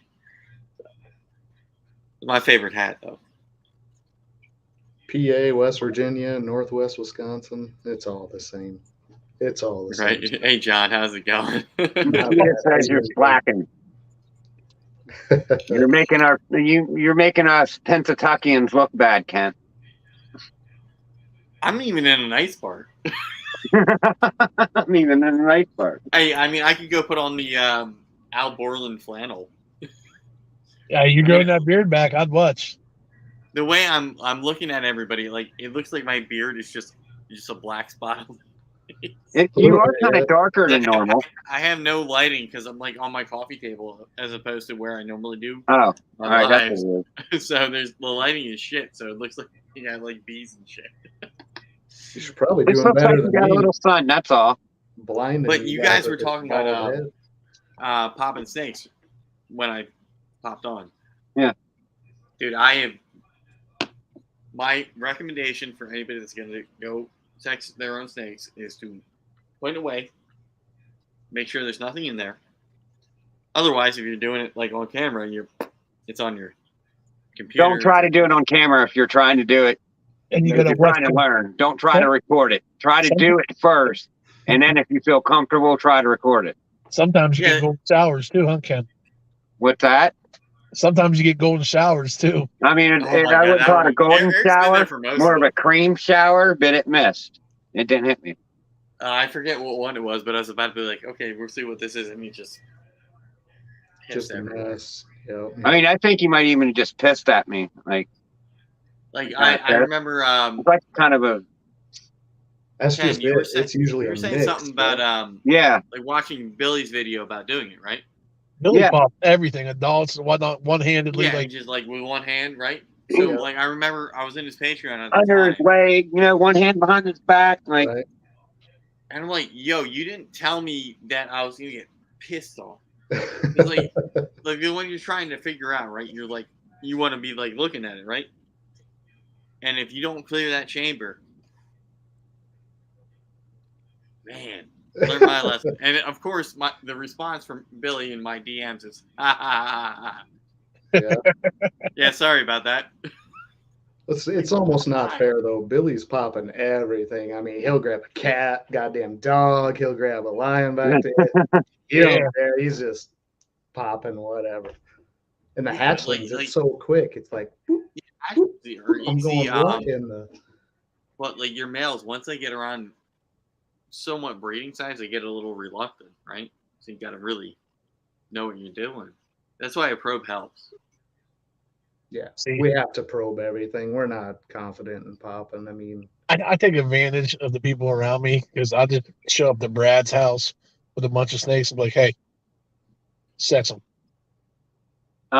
the guy I buy rats off of, he already said he'll go over my clutches and make sure they're sex right. So I'm like, yeah, it's always nice to have that second opinion, because like had I had that from my Brad with that one I was selling morbid, I would have known.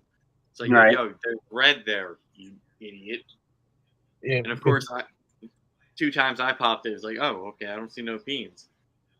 All right, he's a female. And then Jeremy Warfel had his carpet like missexed, and I'm like, okay, I got to check everything again. And I'm like, oh fuck, that's red. The thing from what everyone tells me is you got to find that pocket with your one finger first, and then that's where you put your pressure and you roll and boop, there it is. But at least that's what Brad yells at me every time I have him sex. I'm like, look, can you sex it for me? Because I've showed you how to sex stuff like 33 times. I'm like, I paid attention once. Yeah, but I mean, we're speaking about ball python, so it's different with other species for the most part. Yeah, I didn't see. If they're that big, it's really harder to pop a bigger snake. Like they have more muscle control. Yeah, it's so really like hard to learn how to pop on a 4-foot long snake. You should start with your smaller one first. My champagne pastel male is like, no, he looks like a female. But like some of the juveniles, like you can still do it. But I was really upset with myself with missexing that one snake because I'd been constantly, doing it correctly, and that was the one I fucked up on.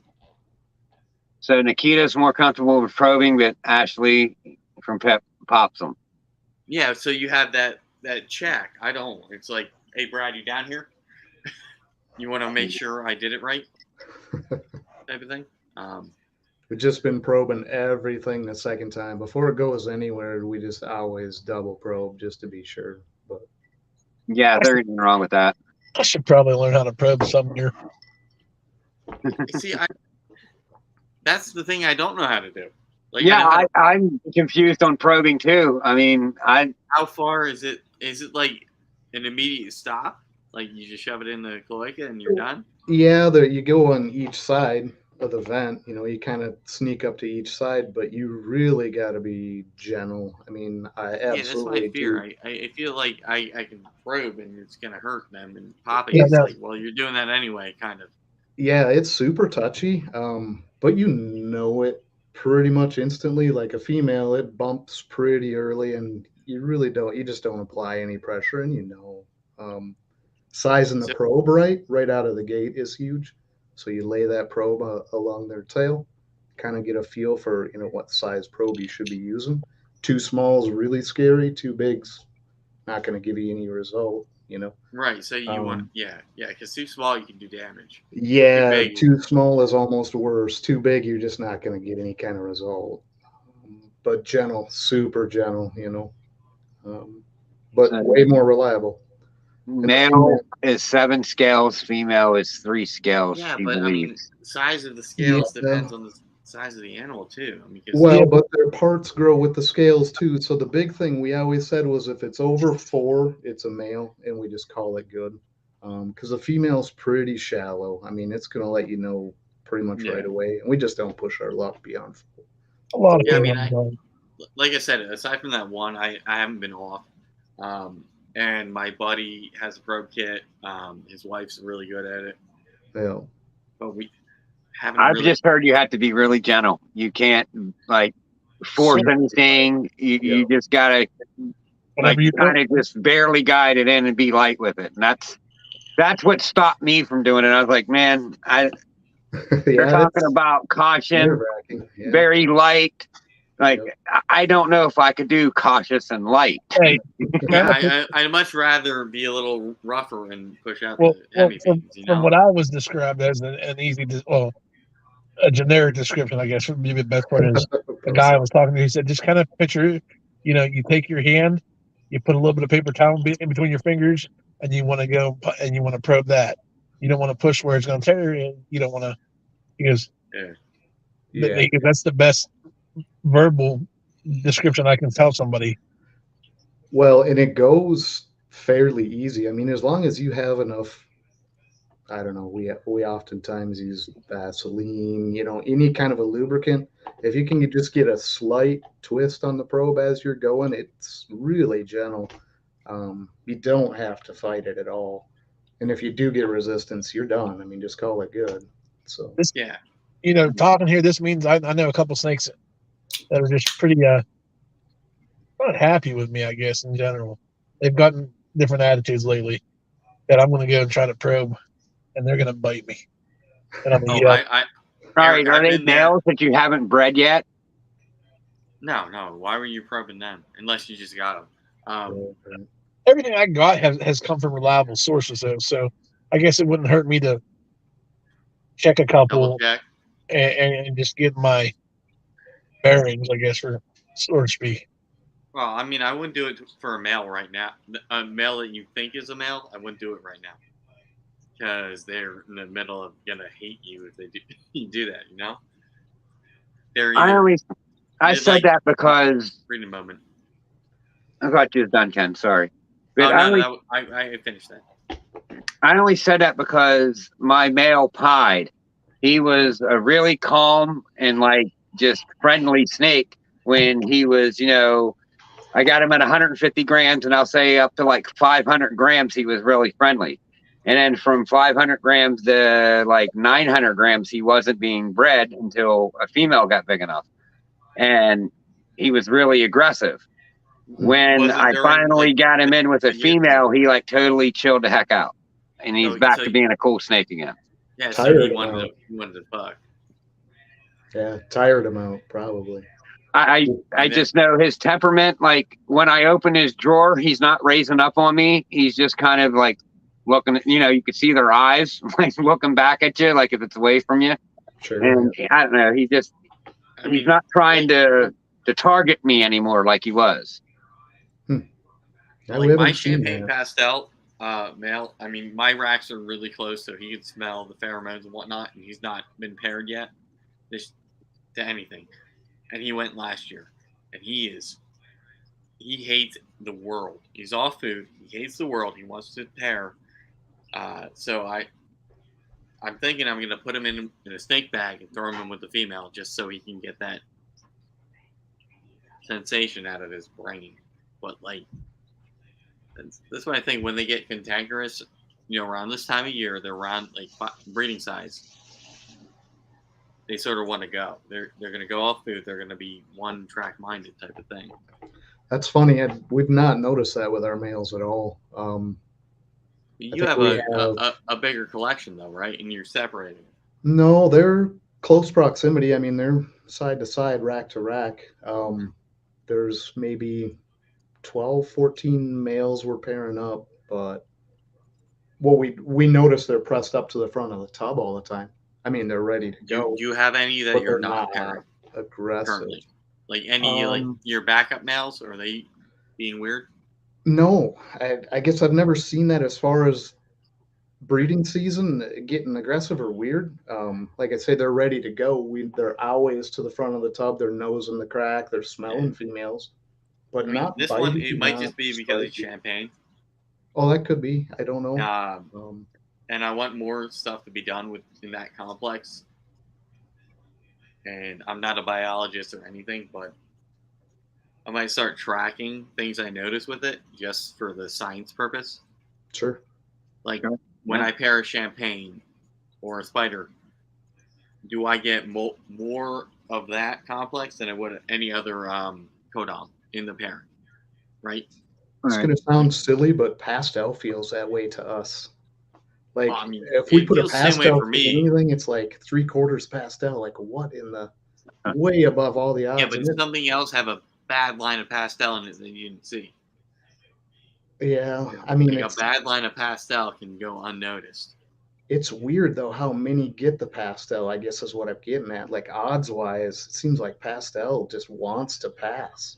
A lot of people couldn't do it. It couldn't be like something like blackhead or stranger or something. Like that. Right. Something you want more, right? Something you want more of, yeah. I heard people say I don't know if you've seen this comment that PCF says, I hear popping male stimulates them to breed and to start getting them interested in it. Is that correct? Antoine has told me if you got a stubborn male or any male, pop them, wipe off the plugs, set them aside for a little bit, right? So now he's thinking he's maybe bred, right? And then you pop him again and throw him in. I've not heard that either. But I don't know if that was for stubborn male. I forget what the hell the conversation was. So I was like, what? I was always told, like, before you put the male in, you got to clear their sac. Yeah. So, like, that's kind of what I've been doing with my males. And a couple of them I can't get. But, like, today, or not yet, 2 days ago, when I put that male in, I was actually able to get it open. And, like I said, it squirted, and I cleaned his things off. And I was like, good, he's going to get a good lock. So anytime you do that and you have a stubborn male and you get came on by that male, right? You get the sperm plugs on, you smear that on the back of the female you want to pair the reluctant male to. What's up, bud? I mean, it's gross as hell, but yeah, I mean, it's worked for me. Well, or that's how I got my ultra male to start going. I had another male with sperm plugs. Right. Grab the sheds out of your other males. Yep. Steal their sheds, throw them in with that female. Get your reluctant guy in there right after that. Wet it down really well, And get another some competition going, right? Another thing, John. I heard that too. Wetting it down. Right. You put the sheds in your spray bottle. Yeah. Well, we haven't done that, but yeah, just throw the shed in there and wet the tub down real well. Get that. Yeah, I mean, it's the same principle, but like if you have multiple ones that are reluctant, sure. Take that proven male breeder shed, throw it in your spray bottle, and spritz it in the house. Huh. Yeah, makes sense. That's another thing. I think it's just a combination of like everything I've done that's like worked or just timing. Hey, turn the lights down, light some candles, put on some music. It'll be good. I'll tell you what, this is my first year, and every time I put a male in the tub, they locked. That's good. I don't know if my temperatures are right or something, but I'm doing something right because every male I put in locked. But I'm putting in like, at least 800 gram males. I don't got no 500 gram male trying to. I do got one because I got it in, and it was that Het Sunset. I got that Het Sunset Het Clown in, and I can't afford Sunset. It was a 2K giveaway snake from Keith's Constrictors. Yeah, and I got lucky as hell and won it. And Just a het female is like 1,500, I think. yeah, it's 1,200 for just a het sunset female, and het clown, het sunset is 2,500. I just don't got that money like that to spend, so I'm going to put it to a couple clowns and play that 50% game. Gamble. Yeah. I'll have But, I mean, 3 you should be clowns able to put to it to, see 3 female markers. clowns. So Right. one of So- them was ready, and he was at 500 grams, and I was like, you know what? I trust this dude. I'm just going to put him in there and see what happens. And Yeah. he lost. So, Ken, I'm like I like- was telling you, if I was going to be working with like something that would be like a possible het pied, I'm confident enough now that I'll be able to tell you, right? If it has a ringer, nice little bump Right. with aberrant pattern, and then the track marks, I'm pretty confident that's going to be, Right. 100% heifer pied. So if I'm you pretty can get- confident I could see pied.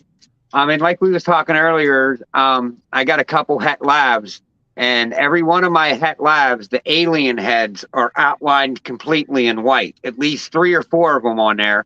Not all of Yeah. them, but like the whites usually stop like 3/4 of the way up the alien heads, but you'll see it across the top. It might not be fully, but if you have an alien head, couple that's fully covered in white around the outline, and then you have speckles on some, I pretty much think that is an albino marker. Yeah, Okay. well, throw that in champagne. I have no clue what the hell. Well, I mean, champagne don't have alien heads, so I mean, you can't. No, it doesn't. And apparently, mine could be even have Mojave hidden in it. And that's only based because Billy's like, I'm gonna go get "Hey, my you're- black head so I could show you what I mean about the Is alien there head. Mojave?" I'm like, what? But I was talking last Thursday with Big D's. He had a live about het clown markers, right? So the ones that I think we know of are the tip of the tail, white tip, which can happen through polymorphism on any snake, right? And the other one was I think the third scale up from the Kawaka, going towards the head. It's a split. Yeah. So I have a super vanilla trick that was sold to me as a 50% het clown that has both of those things. So I mean, there's one snake, but it has both. So if I have a male clown that I'm throwing to her because that's logical. So if it proves out to be if I hit clowns, that's something. See how the alien heads there are all like that white goes across the top of them? Yeah, Even but the I mean dorsal ones. that can be there in normals too. I have mine's like that too. All right, well, I don't know. I've just seen it in my labs. They're like that. They're all over the place. In the het labs, anyways, the 100% het labs. Yeah, I mean, so And- if you see that and they prove, then you note that, and that's what you do moving forward. It's unique that even the dorsals were completely outlined, though. I mean, Yeah, Yeah, like yeah. it's got a lot of white outlining on it. That if it has excessive white outlining, Not I mean, that's everywhere. what I think. I mean, I could be right. I could be wrong. I don't know. It's just an educated guess from what I see from my snakes. Ken, you're an Right, asshole. right. But you What? got- You're an asshole. I'm going to go look at all my blackheads now just to see. right. Well, go look. I mean, I would, but I'm sitting in my van. I'm sitting in my van at work. all right. Well, I bet you'll see that not all of them are like that. You might find 1 or 2 here and there, but you won't find 3 or 4 strung together that are totally outlined. Man, I wish I had my like weird, questionable, something else in their snakes here, but they're all up on a breeder loan. All right. So we've hatched enough different het clown stuff that we're getting to now where we compare some of that back. Right. And when we're looking at the clutches as they pip, we get them out and they shed a couple of times. We feel like we can tell which ones are het clown and which ones aren't just by looking at the group. Right. Oh, yeah. Is that We by have like no proof the of that pattern, the yet, coloration, or Yeah, like they're brighter. marker. They've got a little more reduced pattern on most. The belly white tends to kind of pull up a little bit from the belly. It's just looking at them side by side, and you feel like you can tell, hey, this one looks like it's going to be het clown, this one doesn't. Is Yeah, it? I mean, If you're looking at the full clutch, I would say it's definitely easier to pick out your 66 and 50s if you're looking at the whole clutch, rather than trying to spot if this 66% is head or not, or is it I mean, 50% head. I can share with you my possible het lab, possible het pied clutch. I hashed out, and most of them are champagne. So you'd be like, what? Right. Well, Can't see a thing. you yeah, can't see a thing. I mean, codoms definitely play a role in that too. I mean, Yep. But Yeah, and I I'm still talking can't tell you whether or not basic, like- Mojave's actually in there until I breed it out and figure it out. Right. But Right. it could be there because champagne does. Yeah, Yeah, so these are that's just not- like basic codons, pastel, yellow belly, stuff where you're not looking at anything complicated, nothing that's going to over wipe anything, but you got 3 of the same. Like you got 3 yellow bellies in there, and you're comparing the 3. It's like this one's a het clown, these 2 are not. Right, You know what I right. mean? thanks, Rob. Like I hashed out that pastel. It's like, yeah, I know it's pastel. All right, what? Okay, you got a ringer and tracks. Your mom proved out. Right. And it's never 100%, but boy, you sure feel like it when you're sitting with them in your hand going, I mean, I wish I had that female here. Yeah. She's There's actually her tracks. She's definitely het pied. Look at them tracks. um, I mean, I would say if she's not proven out, it's definitely probable. She's that- 100% het pied, het lab. Okay, Blackhead, then, het pied, het then- lab. Then you don't need to worry about the markers, right? If it's No, come but that's from a what I mean, reliable like- source. I could look at this though and say this is a copy that I know that is. So when I see in comparison to a 66% and it has some of the same characteristics and it's not the same gene, that's why I'm saying the outlining on the white Yeah, could I mean, be- you find these little markers. could be a albino marker. sure, right, it could. or these little things that, like John was saying, that you notice, right? Like when he's talking about his het clowns. Yeah. Brighter. just see I've that. heard that. The You- het clowns are brighter. Read them before, you've seen it, and you can do it. Right. Actually, You got no. 6, 7 clutches to compare and look at them, and you're just going, that's not the same snake. You can just kind of see it in there. Or Yeah, at least I mean, you The feel guy it I that got way. that I het feel sunsets from said you could definitely tell the het sunsets from, where they're at because they're even brighter than the het clowns. So I'm hoping that's easy. Yeah. That's Yeah, why that's- I'm trying to create super pastel still. So everything comes out super pastel and I could definitely see what 3. Well, Ken and I think we had posted one we had some questions on Insta, God, months ago now. But when we had that clutch with the spot nose blade clown, Uh-huh.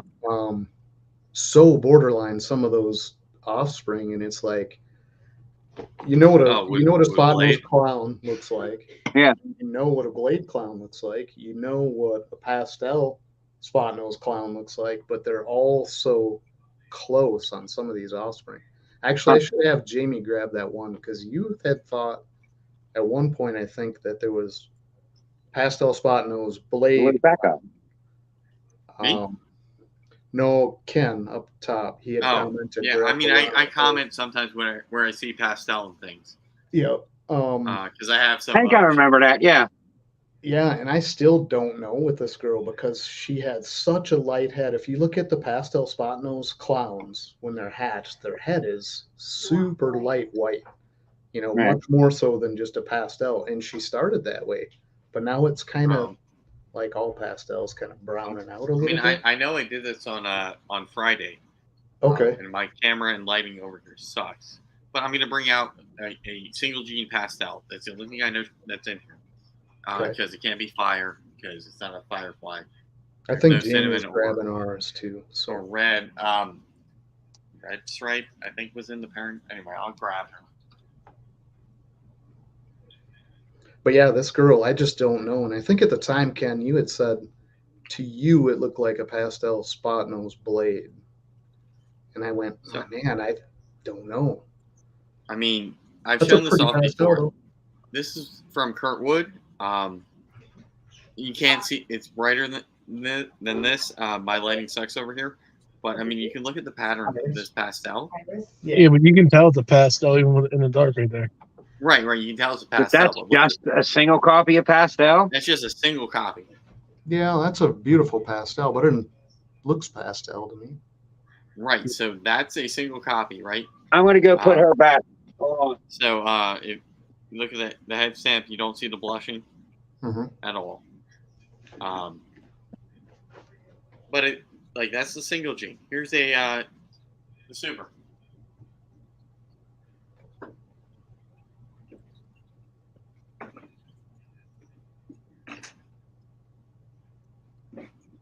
And this is a super because it has to be. So, tell me what is different between the patternation of those two. Yeah, I mean, the pattern didn't really change much. I mean, you definitely got way more blushing going on. And this is this one actually So, should be brother, reading this year, but she's tiny. Yeah, more blushings. I mean, higher up on it's a little brighter. What's on her? Right. How's her head look? That's where you're usually going to see it right away on the supers. Yeah, I mean. Yeah, I mean, so I mean that other one has same busy pattern as a hatchling, but it's not a hatchling. I mean, it's old enough that it should start be browning out. Not all do though. Some of the Right. citrus and So that's the good line. Now I will go bring my line that I hatched out, and you will see the dookiness of that thing. And I only have 2 single gene pastels in it. did you ever see that really big pastel that Morbid has? I don't know. I'm sending him this one. But this is the one I hatched out. You can see it's a lot darker. sure. Yeah. It's not as busy pattern-wise, right? No, and it's brown, not yellow. Right. So it's kind of like a crap line of pastel, but at the same time, I can do this without her taking a crap. Yeah, You it's see, I mean, the ringer on the one side throws the line up. But yeah, I would say she's probable het for pied. And Morbid might be lucky. I don't know. I don't think she carried lavender over, but what about the alien heads? Are the alien heads surrounded in white? nope. Look at them. No, they're normal pastel stuff, but I mean, I'd say no in lab. There's still some weird ones. That probably came from Mom. She's wonky. She had some, her back end was all blown out. But I mean, I think this one's gonna prove to be het for pied. So Yeah, that's funny. Now you say that came from the other 2 you showed, or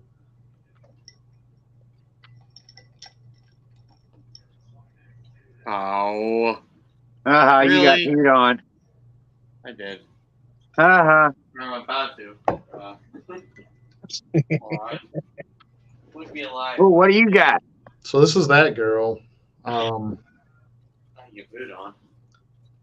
But she's being a little head shy here.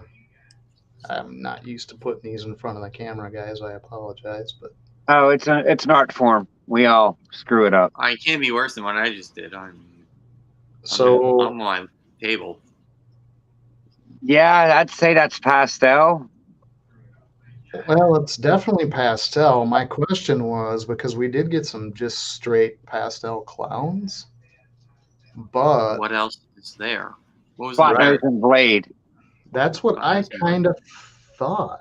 I mean, this back is really strange. Yeah, I mean, my back's a little bit different on the one I got. That's I have a Spider Enchi Russo blade clown, and it's pulled up like your pattern is on the back. Right? Because it's got a But spider. that's a little busy for blade. If there is a line of blade that is, Yeah, that I think stays he's busy busy. for Blade. I think he's really, really busy. But if For you blade. get spot nose blade, I Yeah, don't know. that I mean, was spot the nose is caveat. busy. I still stick with my first opinion and say it's pastel spot nose blade. You Yeah. breeding it or selling it? Well, we're keeping her for now. Okay, then it doesn't matter. Right. I'm just I kind know. of just curious. He's one of our better babies last year. So Good looking snake. Like I don't have a spot. Yeah, that's good. Like Snake. I don't try to offer things unless it's visually obvious to me. Like for me, that is a clown, and there's past that. oh yeah. Yeah. So it's like I have to see it before I can, give my opinion. So the start of this neck too is what's a little crazy because the other pastels didn't have any of that going on. Where it almost hooks to the head. Yeah. Which is really strange to me. You, I mean, you we know, had 3 pastel clowns out of that group, and none of them look like this. you know who's really There's geeked also about polymorphism. blades? There's a lot. Ray from Alluring Serpents is all about blades. Mm-hmm. I mean, is he or did he? We made him that. I don't know. I mean, I think he's into pretty blades good and at exantics, and identifying that's it. But Yeah. now we just joke like everything clown is their blade in that. Oh yeah, but no, I really think he studied to make sure he had blade in his stuff and that. It's Jamie Oh, hiding I back agree. there. I agree. And our poor surgery dog. She just had an operation, so she won't stop. She looks like she's moving good, anyways. Wait, hold on. Speaking of dogs, Stella, my dog is. All right, well, I've got the snake. You can come up here. I had the snake out. My dog wanted to smell it, and they don't like him. He likes them, but they don't like him. Yeah, same. My dog smells everything. Actually, I want to play with it too, Dad. You're playing with it. Can I play with it? Oh No. she's in her frame. She's fine. She went to bed. Oh my god! I thought she was in the rat room. Well, she goes finds the food, and she's figured out how to open the door into the rat room. Oh god, that's not good. Rat closet and get food, but she's in her crate. It's bedtime. First time ever I've been on a ride, and she's going to bed and not bothering me. So do you guys all do rats too, or? Right now I'm not.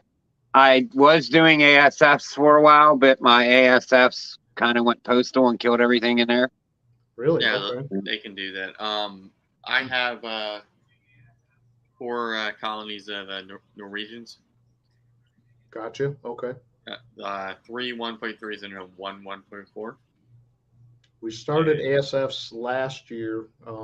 We have 8 colonies going. We lost all 8 4 months ago. Our heater ran nonstop. Baked them. Never cut out. It was a $110, $115 in that room. Just wiped. And it was weird because we stuck them all to the top of the racks, right? All our colonies, all of the offspring, everything we're culling was down low, right down near the ground, right? Well, Wisconsin, it's 60 at the ground, 115 top levels, right? Wiped out all of our breeders. So started them back up, and now they're rolling again pretty good, but we're in that 7-8 colonies ASFs. Yeah. I mean, for me, like I need to expand to mice and ASFs. I hate doing mice because it's a pain in the ass, but yeah, I'm gonna do I ran ASFs. into I met a guy that breeds rats, and he's awesome. I mean, he feeds nothing but that Kalmbach stuff from Chewy. Yeah, And it sounds like me, but it's not me. His rats are like top notch, and he sells them to me $2 a piece straight down the line. Huh? That's a good price. Yeah, can't beat that. Yeah, I just sold I think 100 mixed between smalls, mediums, and maybe there were some super smalls for like $200. I go see him every Friday, give him $40. He gives me 20 rats. And yeah, see, at $2 a rat, I wouldn't even bother on ours. I mean, we were paying 4.5. It's not worth it. 6, you know. Oh, when I was still ordering from Rugged Pro, it was like, and I didn't have the collection I have now. I was like, told my buddy Brad, this is fucking stupid. Give me like a 1.2, like 2 1.2s, and I'll do it. Yeah, yeah. And that's what I did. I had them in like aquariums, and I'm like, okay, now this is kind of like too much for me. in those enclosures. Let's build the rack. Let's go. And now, I'm at the point where I can sell. I I'm still sorry, I do didn't see that word. want ASFs. I want something smaller, so I don't have to chop off a frozen medium rat tail to feed to a tiny hatchling. And yeah, that's just so nice because they don't have that odor like the others do. It ain't worth the Whatever. odor for me if I could get it for $2 a piece. You're exactly right. I mean, I'm not doing it as long as that guy's going to sell it for $2 a piece, and I could stay. Now when I get up to 50 snakes, I'm probably going to do my own. I'm going to have to sooner or later because there's going to be a point to where it's going to cost too much. Yeah, and $2 a piece still that's tough to do the work. That's $100 a week if I have 50 snakes. Yeah. And that's $400 a month to feed them. That you're looking at $4,800 a year. No, that's too much. That's why I started breeding my own stuff during the pandemic. This is why. Do I have to buy anything to feed my lizard? No. Do I have to buy anything aside from food to feed the snakes and bedding? No. That's one thing you talked about in one of your lives was how much you went down the scale of what you were working certain things to feed other things to feed other things. It was pretty interesting how you had that all trickle down. Did a really nice job of getting your collection and assorted stuff all fed up. Yeah, I mean, the stuff from my kitchen goes to feed the dubias and the rodents. And, what I'm actually paying for out of pocket for feeders is bedding and combok, which is cheap. And I'm actually going to do another video of what it costs me to produce one single rat. So, not, from pink to growing up, not that, and not that level, but, this is how much I'm saving by doing it. Yeah, it would be a curious study to see what each one of those feeders is really running you. But then you got to run it back to your time and investment in the cleaning racks and sort. 50 cents the last time I checked. So for me to sell roughly 100 mediums for $200, the return on investment is stupid, right? Yeah, coming out good, yeah. But I just the rack answer, what did I spend to get into this project, and how much am I saving? I think that is the take home from that video. But that's going to be one of the weeks I can't do a Saturday show.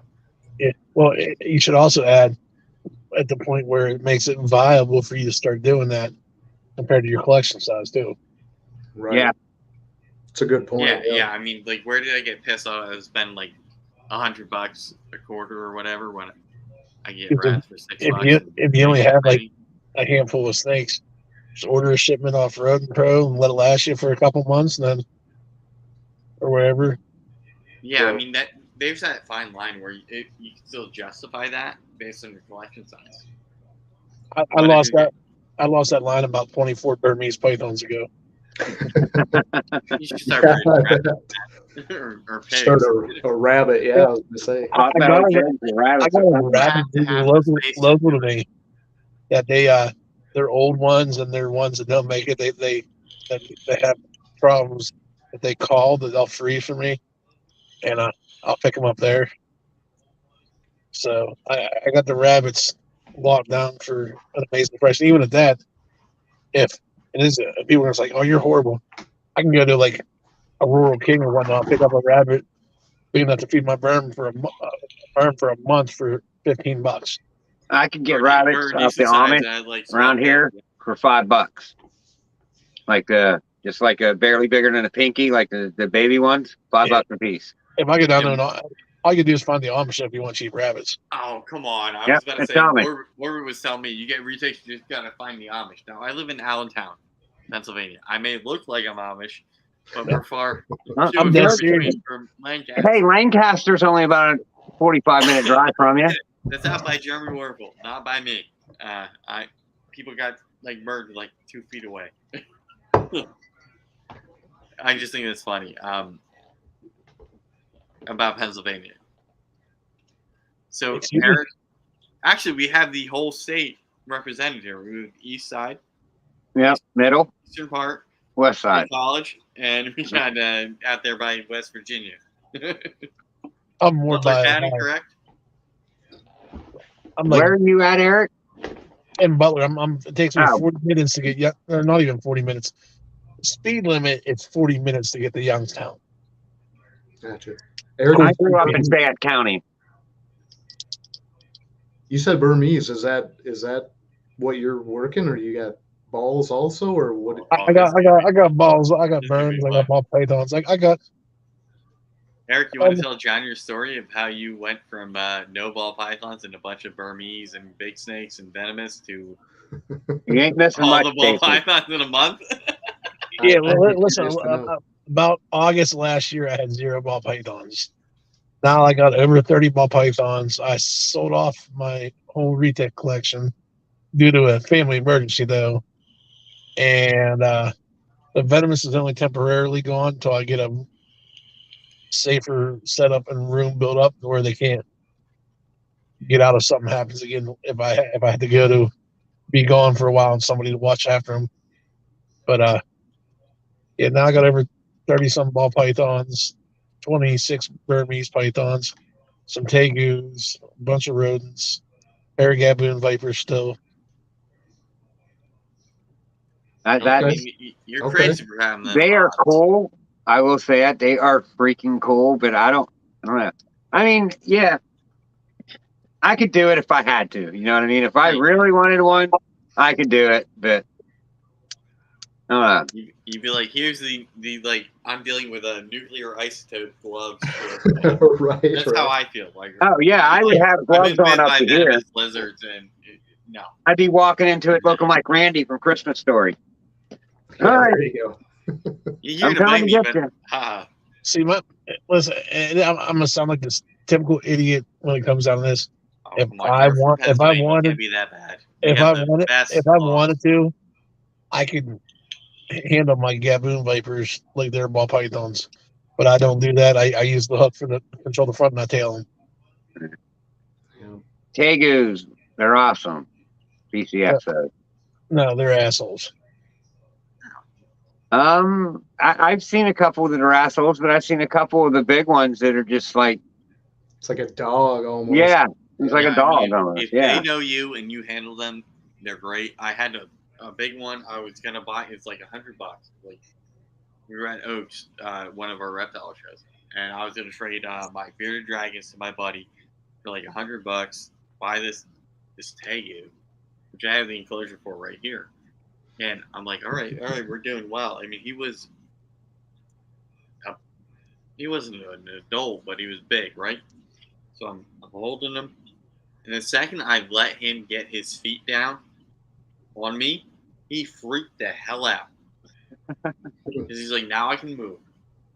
I was like, man, we were doing so well. And the owner's right there. And I'm like, he's like flailing everywhere. I'm like trying to handle him without him biting me. And it was like, all right, that turned me off because the second he realized he could flee, he fled. So the only side of that I've ever really seen was the puppy dog side. But every person that has them there said they were a complete pain in the ass to get to that point. Like, I mean, it was I had a time Savannah and monitor. I effort. got scars from it. You got to work them as a baby. for the Yeah, most part. yeah. I mean, that's what. Yeah, you got to get them young.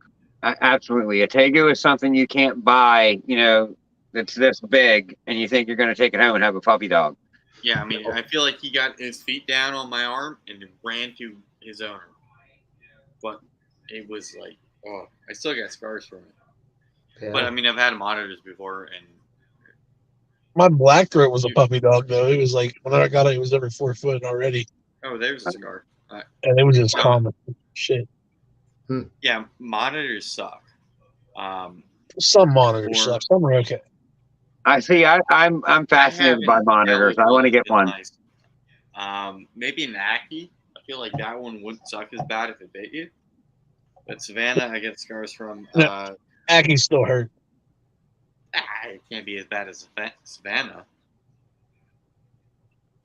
Yeah, we won't be going that direction anytime soon here.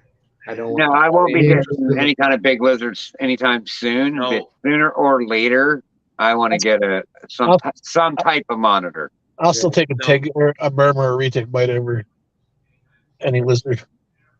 Yeah, I think I take a snake bite over any lizard. A non-venomous snake bite all day, Yeah. every day. Yeah, Um, it's more the facility and space. Like for us to do that, it would be we better have a dedicated facility for something Yeah. like that. I'm not trying to create a room or some, division off the garage or I can't see that being feasible unless we had because a up there you dedicated guys have facility. to, right? Right. It's just I mean, it gets cold as hell down here, but it's like up there. It's like I pretty want to sleep brutal, from yeah. Wiz, and it still can't be shipped. right. And that's the thing when might- people talk about going in vending places, like the closest place for us to even go to a small show is 2.5 hours. I mean, for us to pack everything up and go to a vend somewhere, it's a job. I mean, you'd almost have to commit to like a Tinman or an Arlington or somewhere huge, a fair distance away for the same thing you're going to go do your weekend show. It's up by you, John. Where is what's the show? I know Malaysia ended somewhere. Twin Cities, so Minneapolis, St. Paul stuff. Any of the So the you even have to go expos, out of Wisconsin to do that. Oh yeah. There's nothing within a couple hours of us. Jesus. Yeah. What is a sailfin dragon? Somebody mentioned what that that the is. other day. I think it was Kike mentioned it the other day, but I didn't know what the heck it was. It's like, what is He it? said he had one, he had to sell it, and that's his crack. Yeah, I think it was Sailfin dragons is my crack. I mean, there's plenty of things. Like, I don't have the space to have like a truly big lizard, but I've got to work with it from when it was small. Yeah, I do it. There's certain smaller lizards that still need the space, right? Like you have a rhino iguana. It doesn't get that big, but it needs the space. Anything that's like arboreal or semi-arboreal needs space. That's They still get a decent size though. They do. But you also need the husbandry requirements, your humidity, and all that jazz. And are you going to do that in a 70 some odd degree room temperature? Nah, we're gonna be Kentucky, Tennessee, somewhere south of that midpoint. We're not gonna fight with any of that stuff up north. It's just too much. Oh, One thing goes wrong with your temperatures and stuff, you're out of luck. I mean, yeah, and your power goes out. Yeah, you're just done. So I got a 4,000-watt generator in the basement, hooked up to where the snakes are. If something happens. I got a wood stove that if my power goes off, I'm moving everything into the living room and keeping the fire going. Right. I can live keep by that the living airport. room. We're good. I could keep that living room 85 degrees, no problem. And that's the big thing we see here is so many people go to like even their shops and stuff is all heated slab. So it's sitting on this enormous sand bed. And as soon as that heated slab gets warmed up to temp, dude, it'll sit there for a week with no power, nothing before it goes 10 degrees, But most houses aren't, equipped. I worked geothermal for years, so I know about like when we would do like a radiant floor heat system. Yeah. Those are the ones that work the best because you're heating a floor instead of, well, I guess they did have ductwork for air conditioning, but in heating, instead of running, the heat packs, the only thing they do is run a circulator that heats the water, that heats the concrete. Yep. And you get that enormous heat sink to a temperature, it takes forever for it to drop. Look at that nerdy stuff talking about heat sinks. Right. But it's So true. I mean, if we do a shop, that's what we're doing for sure. Yeah, there's no reason not to do plastic pipe in the concrete because that's all it is. It's plastic pipe in the concrete. Yep. So I don't know if any of you. I had an engineer ask me one time, how does heat travel? And of course I was like, up. And he goes, well, no, you're wrong. And I'm like, no, you're wrong. And he goes, well, see, where you're missing is it will always travel towards the cold first before it goes up. Yeah, and if you think about it, he's right. I mean, it'll warm up every area that's cold down here before it rises up. Okay, so that So that it's a makes trick sense. question. It does rise, but It goes towards the cold. If Yeah, you got a cold plate underneath, because what the situation come up was is why is he insulating the ground? Because I walked in and nobody insulates the ground when you do radiant floor heat.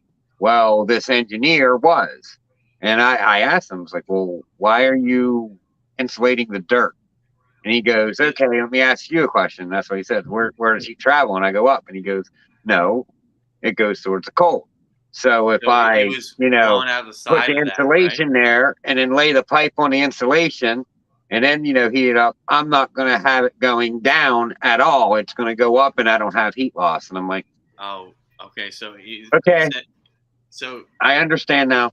we think heat goes up, but if it can go out and then up, that's what you're talking about.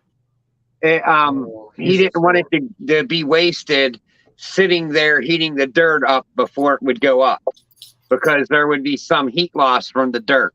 So he insulated it, which makes sense. But I mean, that's what you do when you got more money than brains. You cover all angles. Well, heat does travel up, but theoretically, regardlessly, if heat's traveling up, it's battling against cold anyways because cold travels down. Yeah. Physics. So the biggest thing when we installed those systems was like, what are you doing underneath? So that's why I kind of mentioned like that sand bed. When we'd put a sand bed in, you want to heat that entire sand bed. So we would insulate straight down off the sides of the slab. You'd go down 2 feet, get down below where your side infiltration is sneaking in. But you want that sand to absorb all that heat out of that slab. Yeah. You're just creating a bigger mass.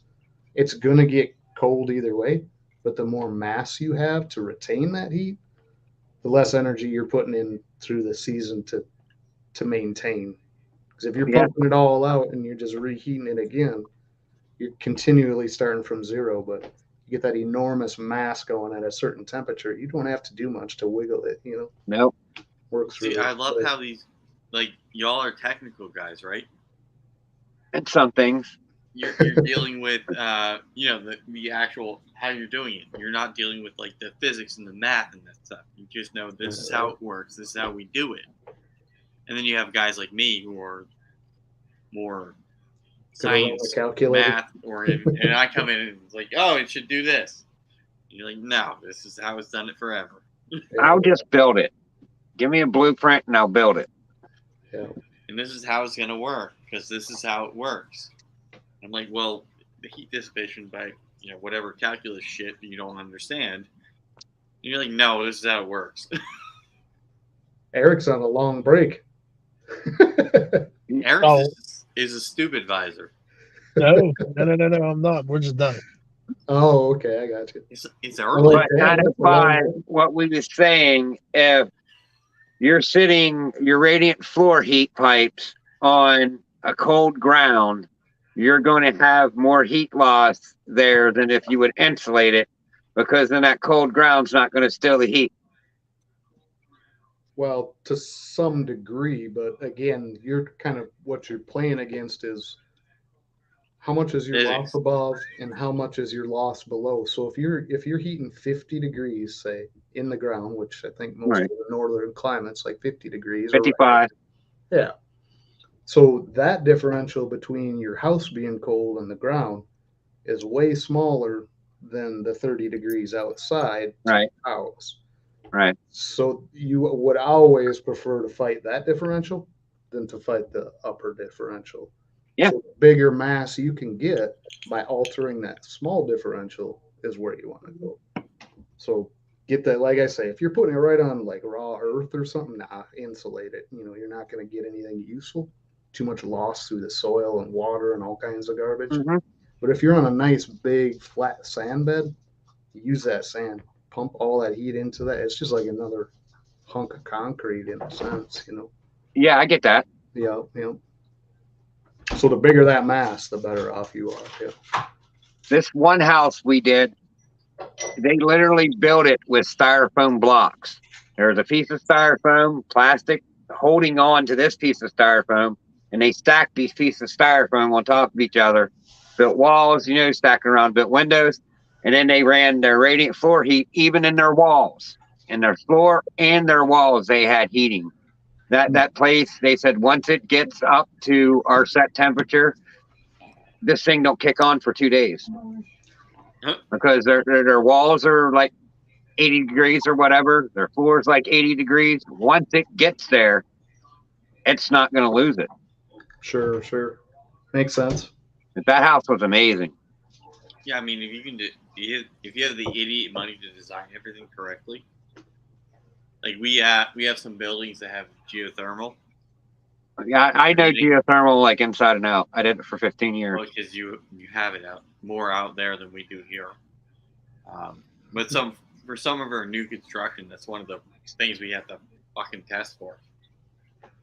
It's like, oh, we got to drill down this part of Pennsylvania where we really don't have that. Yeah, well, we can't drill over here anymore. They won't let you drill a well unless you're doing a pump and dump. But you can't do a well system without code having their nose all up in it. Yeah, so either we have to, part of our environmental studies for a new construction is we have to do the testing for geothermal, which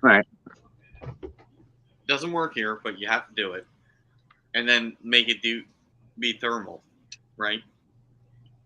Solar, which makes sense. Much better. It's like, all right, how does that, like, we're doing low-income housing. Like, how the fuck does that help in our construction?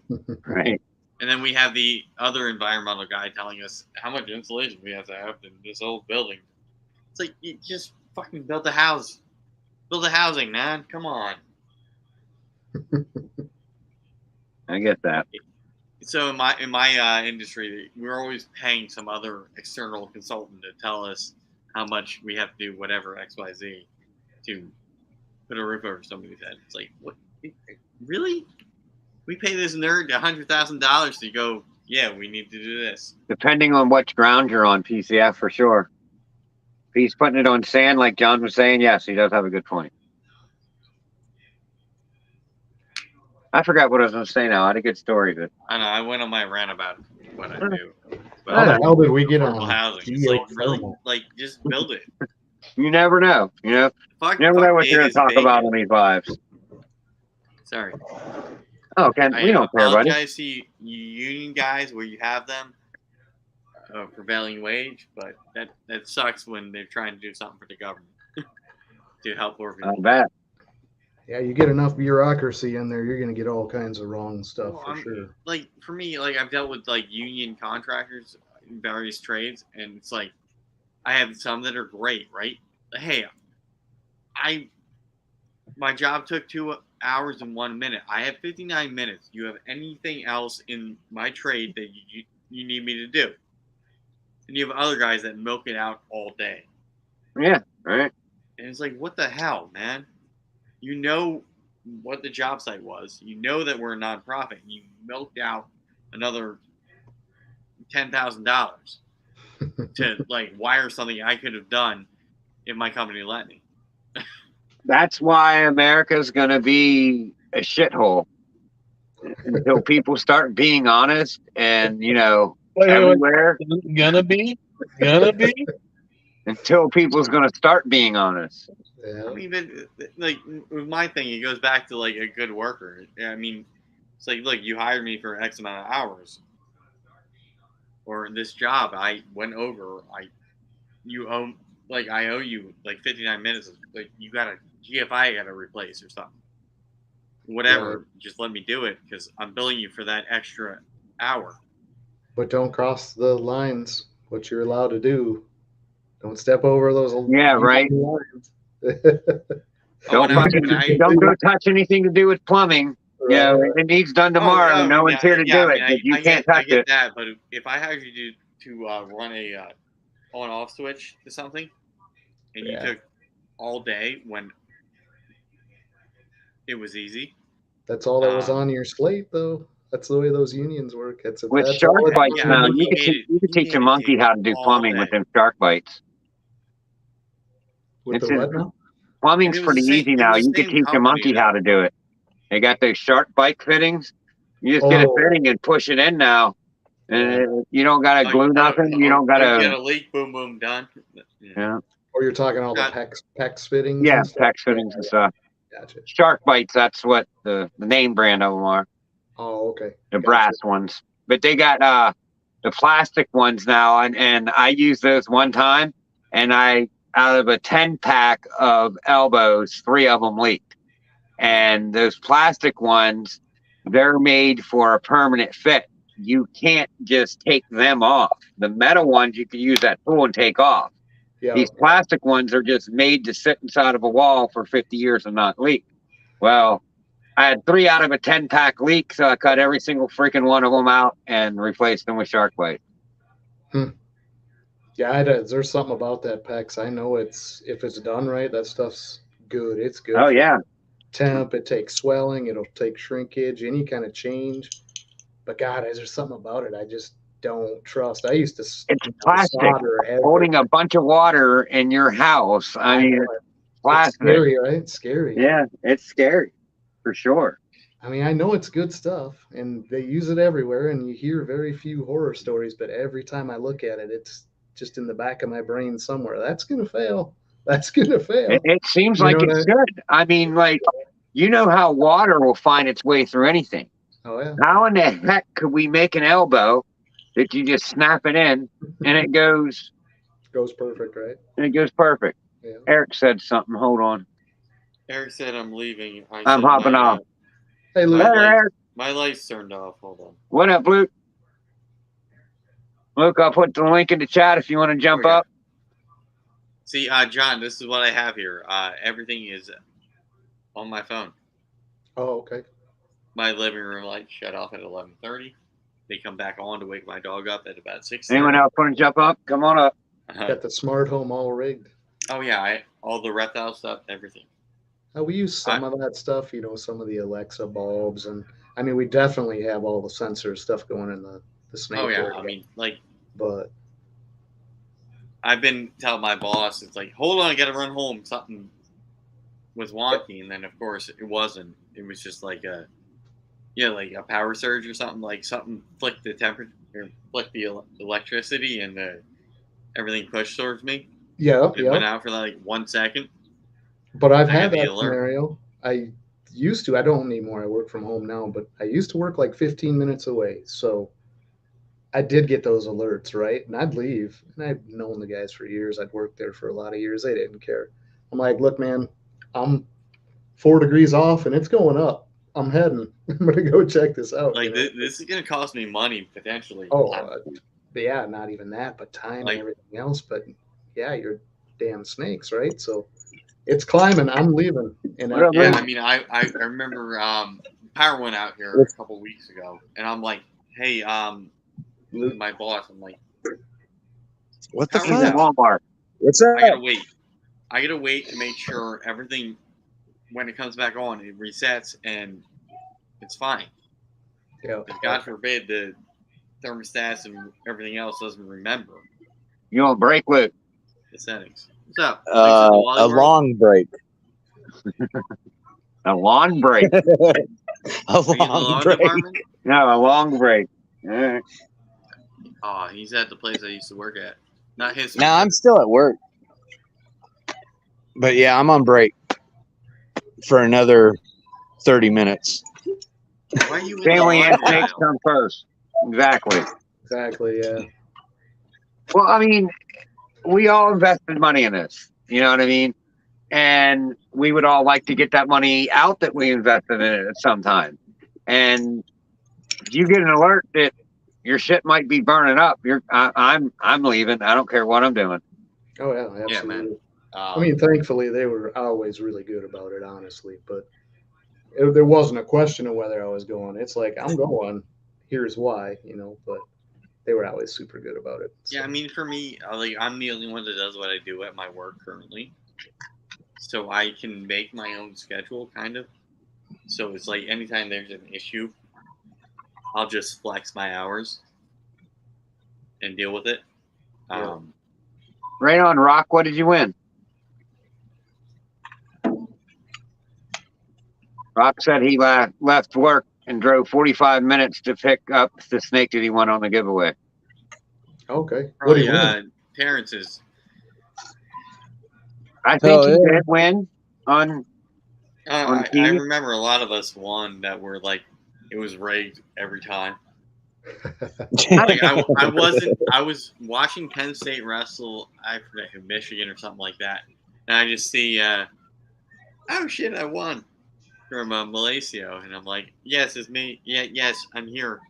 And I couldn't actually watch. Dude, I was jumping up and down, like going, yes, yes, fuck yeah. I was like going nuts. I mean, and I think Ken it was at a that point. Sunset Hat Clown. Like, I mean, that's something I couldn't get into unless I won it. And then I did. Right. And it's like, holy Oh. shit. Rock, was that from Rashad Pink at stripe, 212? leopard, het DG, pied, possible head hypo clown. Wow. Damn. Wow. Or Okay. was that from a different giveaway? No, that was from Key's giveaway because Is that Rashad? Creative Reptiles, I think, won or the same snake. I think there was two of them up there. It got It was confusing. pinstripe leopard. I was tired as hell, and then I came back here, and then went on, and then was equally tired as hell. Woke up, had to do my shit with Big Mike, I think it was on, or Malaysia was on that week. I forget. But There was a lot going on in that snake, though. Holy shit. Nice win. Yeah. I mean, there was a lot of stuff. I know, right? Went in on that live, like I got shit for my like 212 exotic. $50 giveaway. You got a credit. It'd be badass if it proves out. Yeah, right. Oh, it's from Keys. All right, from Rashad. There we go. Yeah. Freaking 4 recessives Yeah, I even mean, so, even if it or proves out 5. clown, you know, because it's DG pied already. Even if the possible het clown pulls out, that's going to be Killer. and yeah. Rock was For sure. that was the male, right? Yeah, I think they were males. You need, man. That's I a had that. powerhouse. I have everything except for DG. I could totally prove that thing out. Bring it over to Ken's or Kent's. There's a One of the T over kids. here. There's 2 ends over there. But Well, I now did the he's got 2 one ends end. because there was another Ken going around for Primal Scales that went KEN, and I despise Kenny. I will not be called Kenny. I don't like it. And Oh, Ken State for a while. Kenneth is what my dad called me all the time, and my dad passed in 2016. So when everyone's calling me Kenneth, it got me thinking about my dad. So I was just like, all right, I got to change this up a little bit. So I put the double N on it just so if me and Ken from Primal Scales has been in the room, and it has happened, like someone says Ken with 1 N, I'm like, look, 1 N, not me. Thumbs up. You know, Right. this is the reason why I did this. It's working. I was on Hair Down Fridays one night with Ken from Primal Scales, and I'm like, hey guys, I gotta go. And then Ray says, hey Ken, show off some stuff. And I'm like, what the hell? I'm leaving. Because I'm so used to like hearing KEN. Oh, sure. And Right. That T, perk up. you can't hear it Hard sometimes. T. Ken. Like, spit at me when you say my Honestly, name. that snake he won, that's one I would send in for that multiple test if it was me. Yeah, if you had the $165 extra sending in, I think that's what it is, 165, and they give you a full panel readout of what they could tell you. Specific one, yeah, Nice. yeah, I do it. It's got enough Nice. that I think. I mean, for the if amount it of time proved it's for been all of them, pairing, it would. Yeah. yeah. I mean, even if it would just prove out clown, like I said, it'd be worth 165 to know. Plus, he doesn't have anything where he's gonna put it to everything. You know what I mean? He's gonna put it in multiple things, so it's not like it's that one project where it's like Yeah. he's gung ho about it with Yeah. the It'd be other nice to know quads in when there. you're putting it Yeah, in. Your like other Taylor half Ford says that there was does it, 3 right? Jamies in the room the other day. It gets confusing. It sure does. And Yeah. that's kind of why I just did the double in. I get some flack for it every once in a while, but it's totally worth it. Aside from Pico, who's the other Jamie? Enlighten me. I'm Oh, bad it's with on names. Jamie on our side, yeah. She's got the little Jamie tag on the Morforge. She'll be in a lot of the lives and chats, so she stuck her name on the end. There's people knew if it was me or her or my brother, whatever. But See, I can do my name here, right? Now, normally I would have, depending on if I do it, I have it's Scrapperoo and then Kent is underneath when I host, but I can't do it on YouTube. I even have talked it set up. I talked to King Family Reptiles, and one day it's the husband, one day it's the wife. I can't remember their names, but I could always tell how they're dressing and talking to me who it is. Snakes in the Memories. Right. Holly and Jolly. Jeremy and Well, Holly. it was They're always the same way. Jeremy because Holly was, I think, working a lot or not home a lot. It's normally I don't know, but normally it was Jeremy. Yeah. they were on I'm with sad Adam. them guys aren't like, are backing off. They let that video out today that they was not putting out videos. I mean, them two were funny. I think they have a good dynamic going, and they could do some good stuff. that was- It's like, that was oh, hilarious I'll when miss I them. had them on. and I didn't Yeah, catch that they're video. good They- people. Jeremy would be like, Back hold to on, I'm gonna video? show off a snake, and here's my hat in front of Holly's face, and like that sort of shit. That was fun. Like their dynamic is great. Yeah, it is. At the same time, Gen Z is also getting out, but the one's going to work for Gavelka, so I think that's the younger one. Josh, I think his name is. Yeah, I yeah. forget which one it is. I think it's the younger one. They're younger than me, Josh, so yeah. but I mean, Which to is go weird work- to me because didn't they have a pretty sizable operation? They have a going? great collection, but to be for the young one of them to go be able to work with Justin Gavelka, like at 20, Right? we'd all do that, right? It just seems really odd. You'd think you'd find somebody to pull in there and give you a hand with it, whatever. But But they're Right. both young. I mean, young. Where? So where are you from, John? Northwest Wisconsin, kind of Okay. Northeast of Minneapolis, St. Paul area, real close to the border, Okay, or is outside of the Twin Cities.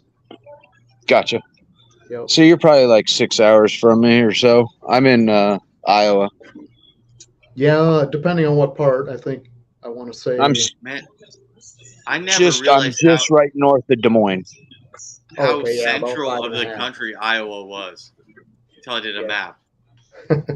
It's in the Midwest How, somewhere. like I'm thinking like the Hawkeyes Be and careful. Hawkeyes so far away, and it's like, well, not really. Not really, no. Like the Big Ten is all here. Right. Minnesota is further west than Iowa, isn't it? No, it's just straight north of me. All right. And Yeah, like, kinda splits half and Atlanta half, is yeah. further west than Detroit. Think about that. La Crosse, Wisconsin is like 3 hours from me. Yeah, Atlanta's further west than Detroit. Yeah. That blew my mind. It's weird, isn't it? And I think Oh. my state's big, 5 hours from either Well, side. see, I like being in the middle of Pennsylvania because I can get to Pittsburgh in 3 and I can get to Philly in 3. It's not that bad. Yeah. Oh I yeah, could actually get to Baltimore in 3 hours too. nice. Have the, That's what's kind of a bummer. damn Everybody high- talks you have about 81, these meetups. 83, and all them, whatever interstate shits that work that way. How far are you from Interstate 80, Ken? Me or him? Right there. T? No T. Nope. T Ken, or no T? no Me. T. I could basically probably in my younger day throw a baseball and hit 80 from my house. Gotcha. I gotta go up to Now I 81. can't because my shoulders all fucked up. But my younger days, I could go down the end of my road and throw a baseball and it'll land on 80. Now Gotcha. I could. Ken, you saying that my arm that I don't throw with starts to hurt because of wrestling. Oh yeah, It's I kind mean of funny seeing you in a tank top, Kent, with a T. he's showing the guns off. Oh It yeah. used to be Look the at bells, that. now it's just old man flappy arms. Yeah, we're That's getting old. rock. We're getting flabby, Ken. It happens. Yeah, No, don't like, talk about old. God damn it. When I run, I could feel my boob shake. It sucks. So I don't run no more. And I used to like I ran cross country. I wrestled like, Did you just hear that? Southern Alarm Clock. What? Do my Miller boobs Lite, shake when they run? Yeah, my coworker just started laughing. Well, It's they time to do. stop running. Luke, are So I you don't run. hiding in the laundry detergent aisle on your break? I know there is a break room. At I'm hanging Walmart. out with I my work coworker. See, my coworker. See, look, Who's he's currently hitting on a working? chick there, and you're trying to mess his game up, Kent. See? I thought he's on a live in a Walmart. Hey, I've done it before on Big D's. I used to run freight on Big D's live. Remember you being Let that man work.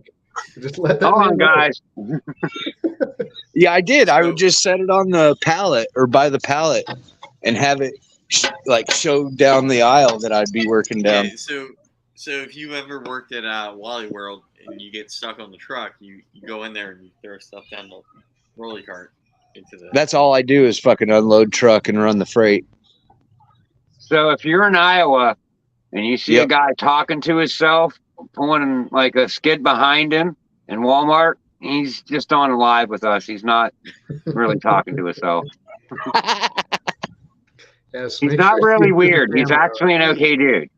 Man, my Actually, Walmart I just a couple fucking customers just fucking walked by here and like looking at me all weird. I mean, come on. Tell me it's next like time when there's a 9:45. customer walk by, I'll make a weird noise or something. They want to see Okay. where your Downey's at. Huh? You want to see where his Downey's at. I mean, honestly, he's in the laundry aisle. It is about, what, 9:45 out by Wait you? the snuggle, jackass. Ah, There's the Downy. Next customer. What aisle do you want me to go down? Just grab a hold of him, see if I can pawn a snake off on him. Hey, yeah, tell Come me here. where my more market too, right? you want to buy something? Right? Can I interest Is that you in crack? Would that not be crazy if you end up selling a snake like in Walmart? Be some shit with That'd be kind of hilarious. I mean, I'm probably pretty sure somebody would. Yeah. I just have to I give mean, them somebody's I would if information. I was in Walmart. I mean, Hey, if you guys have anything available, I'll just start telling customers, hey, I got snakes available. I don't know why Walmart don't hire like a snake breeder and start selling snakes in Walmart. The For fish discount. guy. Here, I'll show you something. You got the fish department there? Yeah. Not the Kinda. ones we eat, the pet department fish. That's actually where I'm going right now. I want Do to you show you still guys have something. live fish? No, we don't. Yeah, I haven't seen any live fish in Walmart for a We're while. starting to sell this. Crested gecko Exoterra. food. Huh. It's the Okay, food. that's It's the cups, the Oh, individual slimy. cups. That's, Slimy little grimy stuff. I mean, the stuff I And mix. then some dried crickets. Oh, they're moving up in the world with the reptile food. And there's the Reptimen. If they Dude, start it- selling Reptilinks in the freezer section, I'm going to totally shit myself. Actually, it's just this. It's this. That's for reptiles. This one, this, But that's and not, this. That's not terrible. They That's have the it. normal turtle food, but they have other species food. Yeah, they got all this turtle food, fish food, and crested gecko food, and a hide, Oh, crested. and crested that's about gecko, it. they're And a freaking. good. Walmart's investing in doing that in Iowa. I'm surprised. When I did freight and pets and first saw this crested gecko food, it kind of blew me away because I've never ever seen it before. It's like little gecko pudding cups. Yeah. I mean, but Yeah, that's what it is. Yep. It's that fucking like baby food type shit I for them. get the jar that makes that like 20 of those. But yeah, I mean, to see Walmart starting to sell that stuff, it's kind of. I think it's fucking weird. I think it's cool. That means that's coming more and more mainstream. Aside from Yeah, I fish think it food and means that, turtle food. yeah, it's getting out there a little bit more. That more and more people Like, are starting to get Like, into you the have hobby. fish food, then everybody has a fucking fish tank, right? You got No, turtles. I mean- Turtles are popular, right? But crested gecko? What's next? They're gonna have frozen, Yeah, the Petco frozen rats and mice. Like, I'm the what's- guy Gotcha. that would go catch a catfish and keep it in a tank instead of going and buying a little tiny fish from a pet store. I'll go get a you know how- holy 3-foot shit. long catfish and put it in a 70-gallon tank and watch that and see if I keep him alive. Right. hell yeah. Oh Used to man! hand When catch I those went gar. whip my hand over there, I hit my fucking guitar string. And God, did they bring out a fucking nether get ya. pallet? ouch. Oh, I'm Get to actually work, supposed to you be running jackass. fucking dairy right now. Get to You're the dairy working department. and you're Not too eating bad, are fucking you? fish. Are you done? Yeah, we are. Good. Get to work, jackass. I just asked You're in them the if they were wrong fucking department. done with the pallet, and they said yeah. And I was like, good. Fucking, I Yeah. don't have to do shit now. Now you can go back over and flirt with that girl some more. I'm not Man, flirting I with her. worked at the wrong fucking Walmart. Do you see that look I got? He was like, shut up, asshole. Jesus. God, Ken. Well, if you're gonna like say I'm hanging out with a coworker and it's a girl, I'm gonna mess with you. I mean, that's just me. I mean, I don't know her. You've never said nothing to her before or about her before, but I'm gonna fuck with you. Well, I'm in the because this company is pub. actually my first time being on a live in Walmart for a long time. I'm sorry, Luke. I don't back in care. that softener area. It's all good, Ken. I'm just messing with you, brother. See, I there's know. No hard T there. Hey, I'm smiling. I'm having fun. No, I probably just broke the ice. He's probably like, hell yeah.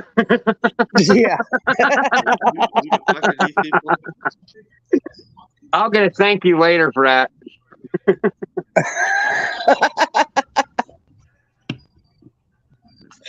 Oh my God, you guys kill me. We try to. Yeah.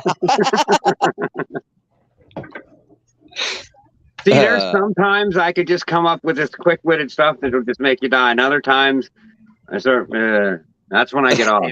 If anybody has noticed, Ken has, from what I've noticed, he's put his glasses It's on. almost 11 Oh.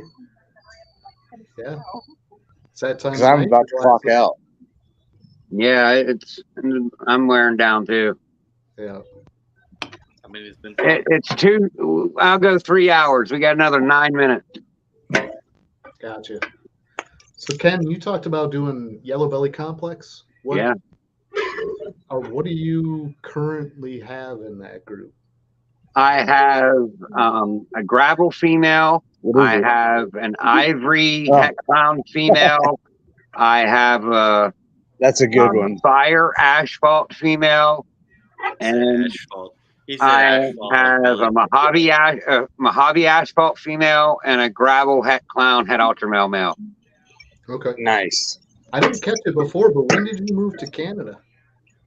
Me? Yeah. I didn't say that. You said The asphalt. asphalt. Get out of here with No, that well, asphalt. I say what I say, and I'm from Pittsburgh. I say Jens asphalt. I mean, You said I'm just- asphalt. I'm just teasing. I'm teasing. hey, that's cool. I can No, take I it. brought it It's up. all good. I think it was Adam. Oh shit! There was a Proper, customer. Oh, you just said. You dropped your pocket. Actually, she was like walking really fast.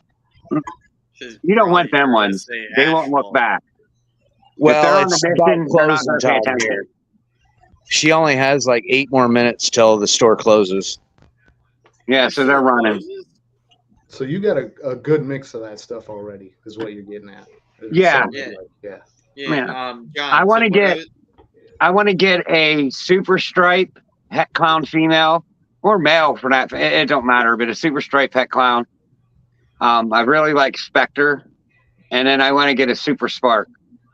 Okay. So And then there's this new gene that just came out that Celtic has, and I'm just like, well, What the I fuck? caught that just as the What end is that it? they were leaving. Was it It's called Access Gene. Access. Okay.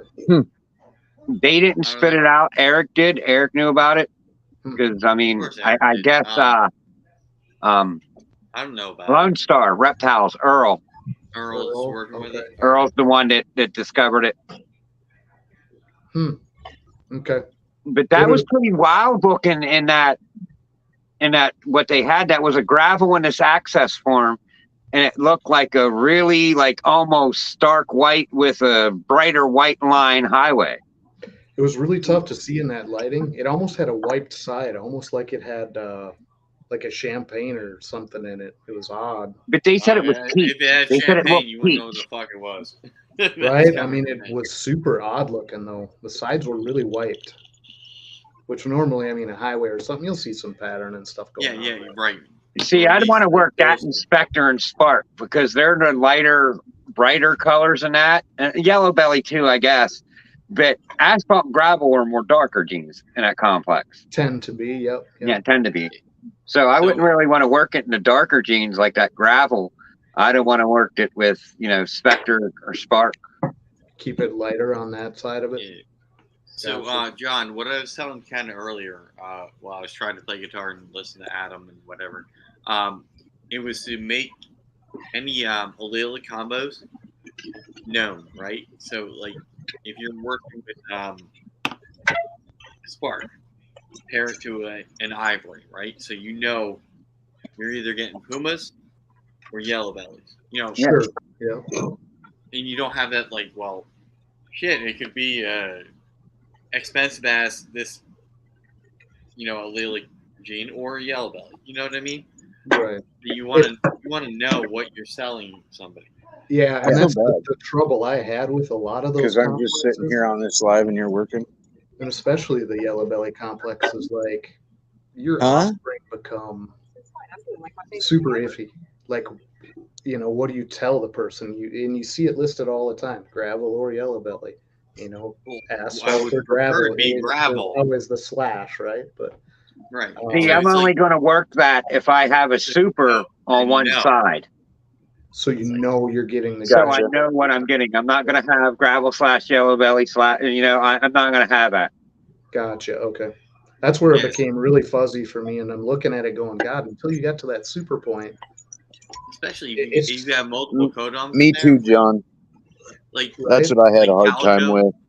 anything that does a similar thing to what Yellow Belly Complex does, you get totally thrown the hell off. Yep. Uh, Yep. Gotcha. So I'm working two asphalts together to get super asphalts, the gravels together to get super gravels. And once I get them, I could work them into other single gene form stuff. But Nice. like the gravel's going to the ivory this year and to a gravel, the asphalts aren't big enough yet. But Gotcha. so I'll have super gravels and maybe highways. And I could hit a yellow belly clown too. A highway or and a highway that's my clown or yellow advice. belly clown. Go with where you know. If you have to Right. do a pause, like for a codon, that's So we have 3 of those pairings this year. We've got a gravel boy going to 2 known gravel females. We're hoping for some supers out of those 2 pairings. But then we have the gravel / yellow belly 3rd Right. female that what then you'd we'll be able know to right prove away. that I mean, one. we're going to get a So highway or we're going to get a super, right? So Yeah, are you get it. planning on kind of highway or line an ivory. breeding at all? That complex? no. Because No, like what we're I'm wanting planning to on do- doing some line breeding with the super gravels. Because like I was saying, I want to take the super gravel and maybe do it with super asphalt too if I see something cool. But Oh, man, you did eventually, I'm that, going to you- get a super gravel know to what a you get. super gravel and see what super gravels come out of that. If I get a nicer looking super gravel, then I know it'll do something, and I will continue with it. But what I want to do, say I make a female super gravel this year, and it's growing up, and then next year I hit a male super gravel, and I'm waiting for it to grow up. I want to see if I could trade my male to someone else that got a male super gravel, so I could kind of mix up the genes a little bit. Gotcha. Yeah, we didn't want to go down that pipe too far because basically what we were doing with that gravel project at all was pushing it into our pied stuff, the clown stuff, the xanthic stuff. We're pushing those into the recessives. So Right. we want Yeah, those super that's what I guys was gonna sitting to the say. side, right? Work that into recessive. Yeah, Hell and yeah. that's the point. Is like we Where don't you want to get go that too far node. down that complex line. We want to push that into the recessives more. So we're going to So where produce you're those making like supers highway with that. clowns and that kind of thing. Right, Or exactly. freeway Yep. clowns. Depending on what Well, you have. my male is het clown, het ultra male, and my ivory's het clown. My asphalts don't have any recessive to it. That I'll work it in. I'll make super asphalts that maybe is Mojave and fire, and I'll work it into a clown or something. Sure. So I get definite asphalts that are het. Work it into a recessive that you can Bring it back line- around. bring back. I like putting like super gravels or super asphalts because some of them complexes, if you just put a gravel in it, you can't really tell if gravel's there. Like the two asphalts that I got, if they What do you didn't mean? come from a super asphalt clutch, Oh, me and her you went on couldn't break. call them asphalt, I don't think. I didn't go on my second. And where you And can then see it a lot we of just times. came back and I in jumped those on a log recessives. here. I couldn't hear you, John. What'd you say? Well, I'd say where you can see some of those is in the recessives. Like Yeah. you can see a gravel clown Right. away. You can see a gravel xanthic. You know where you push it into a recessive, you can spot that gene, right? So putting the super gravels into those projects that's the only reason we're going that route. I would Yeah, and then depending what you hit in that initial pairing, you get a male that has that complex, and you're pairing it to that female. I kind of wish I would have started with Elevate yourself. specters instead of gravel. So quickly. Yeah, Right. like the Spectre better. Looks good though. I am liking specters and a lot of the combos better. And So there's only 2 one days. listed on I'll Morph give it Market that and it was Thursday. sold, but it's a gravel specter clown. It's impressive for what it is. Oh, you Yeah, still but have check that out. on the market? There's only one on Morph Market and you have to go to sold to see it. But Yeah, it's- it's impressive. It kind of reminds me of the Pompeii without color. If you put like red stripe or something in it, bam, there's the color. Gotcha. so And you're I getting have- it in an allelic combination. So if you're working with the super form, you kind of better your odds in that. To hit it. Ken, I'm working with the Ultramel, right? Me And too. I have an Look at- Ultramel Pied pairing, Uh-huh. but I'm getting a Pied 100% Ultramel female, right? I should Right. never So been even here if that long. I fail horribly, right? But I have that female, right? Okay, And I have a clocking out. visual Ultramel. So I compare that female when it grows up. About Ultramel het Pieds. Oh, damn. My project's still good. Right. But if I kill it and make that clutch, then I get my Ultramel Pied visuals, hold them back. And now I have this female. With anything in the Ultramel project I'm working with, I can put, a sin What's up, pin Jen? and Ultramel to that. I know, Pied right? And Ultramel female. Have a good Get night. the all gene het next year. when it Yeah. grows up. I wish I could. And And see, I don't You have are my the ultra friend. pod stuff, and that's another double recessive you want to get into. But But when I'm even throw hitting in 100%, the other code, other recessive into that, and when I spread hit it out. clowns and ultramale to where it's 100%, I would trade you 100% het clown ultramale for a clown or ultramale pied if you want to work a trade out Double when you het. get them. Yeah, Hell yeah. Yeah, I mean, depending on what like. I mean, I know I'm giving up something a little bit worth more, but I don't really care. I'm advancing my projects, and that's the way I look at it. Yeah, I mean, you're gonna get something that can work for you, and I'm gonna get a. Like this last trade I 100% worked that I'm out. not producing, so yeah, I mean, I can see that, but This last trade I worked out, I'm getting 2 female clowns to put to that sunset, and that's where it's paying dividends for me because now instead of having 1 clown to put that sunset to, next year I'm going to have 3. And this year, if I prove out 1 and I already have 1 growing up, that's a plus. But whatever. But so I gave up. Ken? I paid $530 for the 2 snakes I got. So would you pay $530 for a female clown and a female pastel clown? Yep. Around there. Yeah. I sure would. Yep. So, in so- that aspect, I feel like I made out because I'm giving up a 1,500 gram Xanthic VPI Het Lav and a chocolate Hidden Gene Woma pen that's 50% het hypo. Okay, that one I'd be more concerned about the codons, but you can give them back later. Yeah, I'm That's what I I'm said earlier. kind of bummed that I'm losing Hidden Gene Woma and chocolate, but that's But not you get nothing them that's back. hard to You get replace. them back. Holy Yeah, I them get them back. back anytime. But you hit them clowns that are all. Oh my God. They brought those back. Sunset. How's it going? Good, how are you? Not too I bad. think you're getting more What's up, Lee? clutches in that. He's got. You'll have 3 pairings. You said. You're Yeah. here, huh? I muted him At some because point in those odds, you have to hit the sunset come back through. Luke, I muted you until you get done talking to people because it was like grounded. Just give me the thumbs up. Right, John? You'd have Well, I'm to. sorry, what? You'd I have was to. laughing at you. Sunset would have to come through in Ken's things with the clowns, right?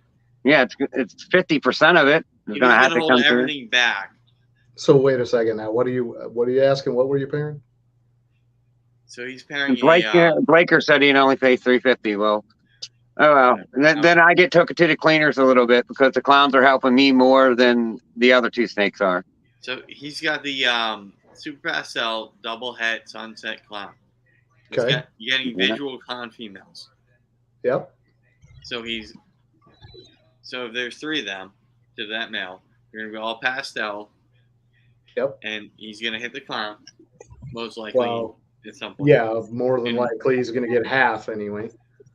Theoretically. And then some of them should be sunset. So if he can 50% should be at sunset. Yeah. I mean, I feel like that's the route to go. I might Hold Thursday. back the best. Is it that testable now? I don't know. Has that No, been? it's not. Sunset is- But I think there's markers. Juan Everything's gonna said be you a- could tell them they stand out like sore thumbs. So I mean, I'm hoping that's true. If in 6 years if Ken can, with his collection, hit a fucking sunset. 6 years, I'm clown, planning on hitting it by year 3. What are you talking about? I'm lucky. I prayed to my odds gods. Wait, are your clown females breeder size at this point? Yeah, I got that sunset. I got that double head Okay. sunset in there locking to a clown now. Everything. Like I thought you were getting hatchlings or like younger snakes. Okay. now, the other 2 clowns are hatchlings. They're not gonna be ready for maybe next year, late next year, maybe. I mean, I don't know. All right. So within the If they next come in and 5 eat to every 6 week, years, you might do it. Crazy odds gods. All right. So well, I already do, and they're gonna give me that. They already said. He told me. the nice part is you said this is going to multiple clown females. Yeah. Next year it is. Next year it is. This year I only got 1 clown that's one female clown that's big enough. So say you have this paired to the 2 clown, just say 2, and you get 6 eggs per female. You've got basically 6 clowns or potential clowns. More than likely, it's about 50%, right? Yeah. So you Yeah, can set those side by side, right? All 6 of those babies, and obviously you're going to want to split the ones from one mom to the other. Yeah. 'Cause one mom's going to throw a slightly different looking clown, but Yeah. you should be able to see something in those 6 where it triggers you Yeah. to say, Yeah, "Hey, there's gotta this be is some my polymorphism best for looking the baby," sunset. right?" Yeah. It's a shame you can't test for that. I didn't know if that had been discovered yet or not. I know they're adding stuff all the time. But I've heard people talking like it's supposed to be coming out, but I haven't seen nothing. And like I'm one of them deep divers in the morph market. I'll get into a rabbit hole and go 20 pages deep somewhere in morph market, and I haven't seen it. yeah, I mean, I've been looking for like things with champagne, and it's like I don't see it. I just seen something the other day about champagne going with something, and I can't remember. Billy talking about champagne and monsoon. That wasn't that long Maybe that's what it was. on keys, and then I got to show off my fucking snake, and then So what was the deal with Champagne and Monsoon? So Billy was talking about Champagne and stuff on Friday. Mm-hmm. And Monsoon, whatever. And then everybody's like jeering at me that's on the panel because they knew I produced that Champagne clutch. I'll be right back. And Okay. So it's like, okay, you're laughing at me. I'll bring the fucking snake out. From the best one for my clutch, which is a Champagne half hide. I bring it out. But it's like, Monsoon in that? And then that, like, well, not in the female, not in the dam. Where the hell's the Monsoon? Because the, like that bronze, it looked like a Monsoon or a Mojave pie, right? Okay.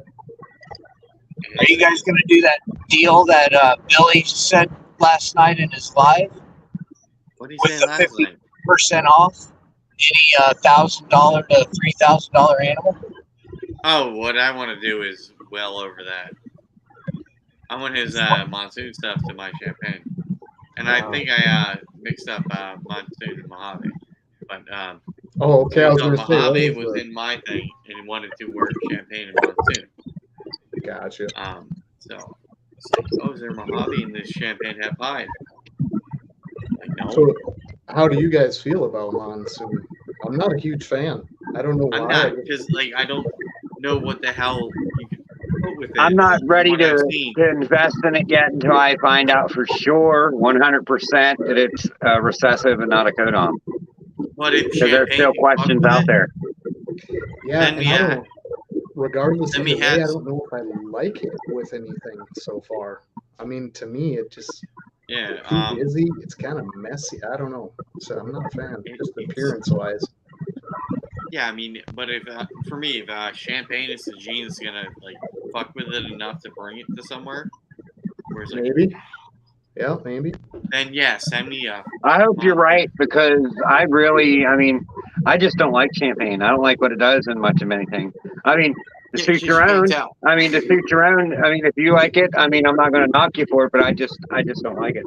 Hey, you got a head pie you want to figure out? I'll send you my mail. Find out. Not really. I might be getting out of pied too. I mean, I have like 2 pied clutches. You want to be confused about what's in your I pen? think I'm going to make them just to be able to put them in other recessives and have that line going. But that's about it. I love pied stuff. I probably always will. I think You there's know, still a ton that can be done. Let me with go it. get my pied boy and show you this boy. Like, I bought it as a normal, and there's no way this thing's a normal pied. There's got to be some kind of heck playing with him or something. Like, Okay. It's difficult. Like, John, I'm getting a pied 100% head ultramel from Kai at Lucas Landon, and this thing is the lowest weight pied ever.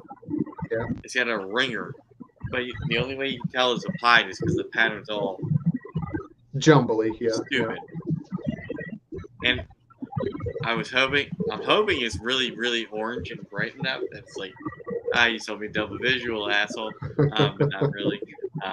But anyway, it's the most expensive thing I'm getting, but it's going to set me ahead so much in that project. Even if I fail on my own end, I still have the visual ultramel now that I can put to her and make ultramel 100% head pies, and then next year. Gotcha. Yep. Putting you on the path for those. And that's a beautiful combination. The ultramel pies are gorgeous.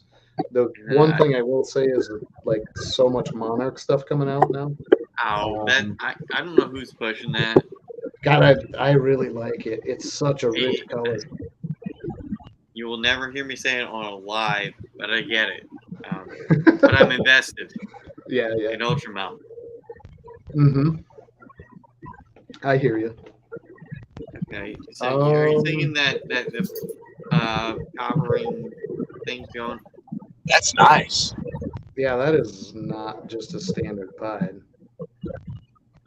If it's still like a breed and find out what else is in there, because it's obviously not going to be a bell complex because well, white. You know what? The guy told me that the only thing it could be black pastel. And I was like, there's no way this is black pastel. No. What the fuck? In the parent? I mean, Like, and this thing's like 2,500 grams. He's huge. And like for him to still have that much color, You pop him?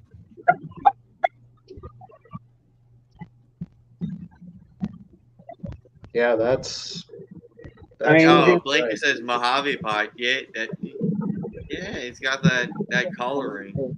he's even got a smiley face on him. yeah. Does that mean he's emoji? If you want it to be. If you Blake, want it that's to be. really, really low weight for a belt. I want to try to get his neck. Like, look at that neck. Yeah. Like it's almost green in places. Does it have the under the head? Does it have the little beardy going on? What's going on under the? Yeah, the little gray section. Yeah, he's got that Yeah. weird like beard thing going on. Yeah. Apparently, that's something. Okay, like see how his saddles come? Like all of his saddles, like right there, like see where that orange breaks in? Like most of his saddles are totally outlined in that orange. Right, that burn. So I don't know. Like I put he paired to a black pewter OD at Pied. So we'll see what we get. Yeah, that's really bright for just a standard pied. There's something else Yeah, going yeah. on. I mean, again, we all fight with what we got the snake from, what they didn't know. You know, what they didn't see. Like I get a Blade clown from somebody that didn't see Blade. Oh, is Morbid saying Spark, maybe? Is that what he's saying? No, Sparky, that's his name. Oh, okay. After I'm done with him, basically this year, after I see what he's going to Morbid. Morbid wants him. Good, he can wait a while. I got my pastel that I got waiting for him. I mean, it could just be a really bright pied, but God, that's awfully bright for that big. Yeah, like he's just a cool looking snake for how big he is, and I don't know. I like him, but just breeding purposes, I mean, for being just a single gene pied, I really don't have nothing for him outside of this year. You know. Sure you do. You haven't put in with anything before? You got something? No, this is his first year. What are you doing? He's trying to choke my arm out. This is the first year I put him anything, and like I said, he went to the black pewter OD het pod. Gotcha. Okay. Yeah, that's So, really bright. I don't know create what's in there. some pretty decent pies. Well, let me tell you the whole story about. I bought it as a normal pie, and like 2 months later, he texted me and said, "Boy, you lucked out." And I'm like, "What do you mean? What are you talking about?" Johnny Christine. He said that in 2019 he created like this one's twin. It looked exactly like it. It was from the same pairing, same mom, same dad, and guy proved out and made panda pies with it. Do a black pastel to this, and he made pandas. That's not a black pastel. I know it don't look nothing black pastel because most black pastels are high white. There's way too much pattern for it to be black pastel. Well, and even in the head, you're going to have a lot more dark in the head. That head's way too light. Yeah, he's.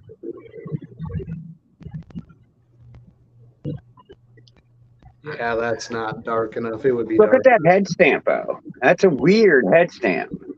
Yeah, but it's pied, so there's Yeah, I get it. aberrant pattern always. See, he likes to be out now. Like before, he didn't want to be touched. And now that I got him laid, he'll sit out with me all day if I let him. You know, I mean, he just chills. Yeah, that's really, really odd. Could it be fire? I mean, can I see that head again? Would it show up in the pie though? I don't think fire, because fire's a low white pie too, ain't it? Not always. You can get some pretty 50-50. That's, yeah. I don't know. That's I mean, why, fire I pies love get that stamp. I love my low white pies because I can see. Let me see if I can get the tail. This tail is wicked. Like you hit a spider, it's like, well, what the hell else is in there? Especially if there's like lesser bell complex. Like it gets oranger on the tail. Oh, now he's tangled up in my tripod. He's gonna knock it over. He went right between it. So bright. Oh, you fucker. You're gonna have to go all the way through now. I hope you don't get stuck, you fat ass. He's wrapped around it and he won't let go. She's not. You can't go through there. But I mean, if we're talking about that, obviously Ken's camera's better, but like Bernie. What's that? That burnt, them bright oranges that show up here. Mm-hmm. Like that. You know, this is a normal pie. I mean, but it's definitely much high white. Yep, super high white. Yeah. But it still has that burnt stuff. You little bastard. In the pattern, but mine has the that little beard underneath, which apparently might be something. The head stamp is similar. I can get it. You can't see it, but it still has, like Ken's has. It's got that like fiery-ish, like U on the top. Sparky, you lighten up. Check that out, though. But I mean, that it still has that burnt, you know, orange coloration going on. So I wouldn't write anything home about that yet. I don't know. I'm just saying that he's definitely weird, and he's tied around my tripod right now, and he's not fucking cooperating. Wait until you do that with a boa. It's super fun. Check out that screen I just popped up, Ken. What's that? I say pop up that screen I just shared there. Yeah, you still got me on. I don't. Should be down at the bottom of your. Hold on, I almost got him. There. Holy fuck. Oh, you're still wrestling with that guy? Yeah, he tied around the thing. Like, all right, let me see. More. What did you post? I don't see nothing light up. It's like a screen share. Should be showing up there. Yeah, it should show up as like the 5th guy in the chat. I don't see nothing. Private chat? No. Down to the bottom. Yeah, it should be down like another guest almost. Oh, it won't pop up because it's your name. I got to hit guest. Yeah. So that's what I'm kind of seeing in your boy, just purely off the yeah, a little bit, yeah. And what is that? That's a fire. All right. Oh, I mean, maybe. I mean, I just got to look when I produce what comes out, you know? Yeah, I mean, I don't know, but. And fire could hide in genes too, you know what I mean? Like, and he might not know he has fire. Yeah, super low expression or something, sure. Let me go put him back before he goes ties himself around something else. I mean, I don't know. I'm guessing, guys, but that's cool. Or like, did they have a great picture of that animal? I mean, that. I always say, BAFO, breed and find out, right? Right. Yeah. Yeah. Put it with another fire. You're gonna hit some, or put it with a super vanilla. There you go. Yeah. I'm always, at least now, I'm like breeding with a purpose. So like, if it's an allelic combo, I got a super on one side, so I know. Right. I never had that happen before. That was scaring me. I mean, like, hold on a minute. Let me take this down and show you where he was. Like, he was in here. Like when I was showing you, he ducked his head in here and turned around here and was coming out. Just grabbing everything. Yeah, and I had to fish him out of it. That's not fun. He's an asshole. Yeah. What the fuck are you doing? Be right Bye. back, boys. I got to go look for my cat for a second. Hold on. I'm gonna jump off of here, guys, but I'm gonna be in the chat. I just got home or getting home. Yeah, you were Gonna driving home. I eat. heard you. Think it. Turn. Backward. But if you guys are still on, I'll jump back on when I'm done eating. Yeah, it's been a while for me. I'm just kind of here. Go. You turning your driveway, Luke? About 30 seconds. All right, like I don't know if we're going to be on. I was going to get off here at 3 hours. It's 3:24. I might go to 4. I don't know. I'm just gonna jump PCF. off the cam. I seen some het labs that kind of look like him too. Have that gray and greenish looking wash on the bottom.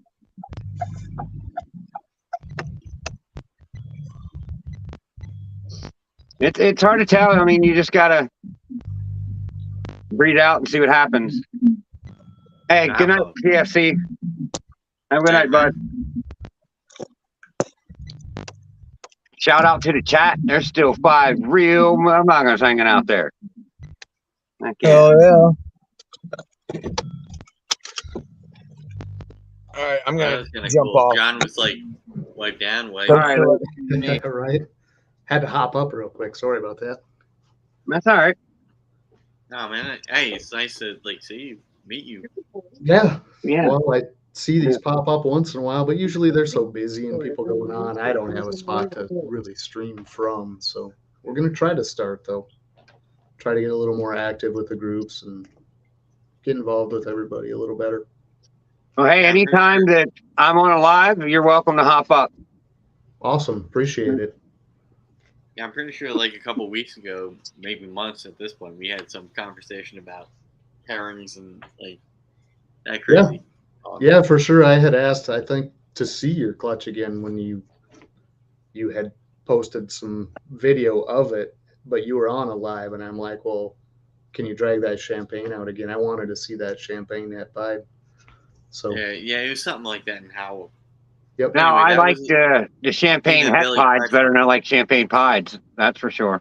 Well, Right, yeah, 'cause right. champagne pies have a head stamp. So it's how. What do we bring into that to bring the pattern back? Leopard entry. Maybe it's a GHI, blackhead champagne maybe? combo. GHI blackhead is never a bad combo in anything. Yeah. But for me, like what turned my head on it was like I didn't want to make that hide, right? That white head hide or head stamp hide, but it's like what else is in the combo, right? Hope you feel better, bud. What else are you bringing into that? Like is in that, right? So if I can make a blackhead hypo pie, something that's I know the genetics, I'm holding it back. Why do I care that it's got a white head or the head stamp? That's it. If I know it has to be this, and it's going to say here anyway. So Gotcha. Yeah. So what do you guys think about the lace stuff? I mean, we're doing a lot of lace pairings. I like it in clown. I got a low expression lathe that I got from Best Dressed Balls, and that's what the het sunset's going to. Okay, I was going to say I haven't seen a sunset lace yet, but I think that together. Well, that's what I'm shooting. I'm hoping I get like a pastel because it's super pastel, so everything will be pastel. Gotcha. A pastel lace clown that proves out sunset. That's what I'm shooting for, but whether I get it or I need a female. If I get it in the male, I ain't selling it. So to me, the trick in the lace thing, or at least from what I've seen in the adults, is like I don't, and this is all preference stuff, guys. Don't hang me up by this, but I don't like the white lace stuff in the combos. I prefer the straight lace, but I do like the white lace on the offside. So if you're going with something, you want that white lace het clown. So you got all lace clowns, right, coming out. But yeah. I don't like the white lace stuff in the recessive combos I've seen. I prefer just the straight lace. It's If you weird. have a good line of lace, I absolutely agree. Yeah, it's How like many lines every can there adult I've be? seen. Like, See, I got a shit line of lace, so Okay. I mean, I got a great line of pastel and a shit line of pastel. So Yeah. but see, I mean, there's different things, but they both bring there's out been many stuff like conversations on that snake. NDG. Yeah. Oh, hey, we talked for the 2 weeks about your freaking snake you won.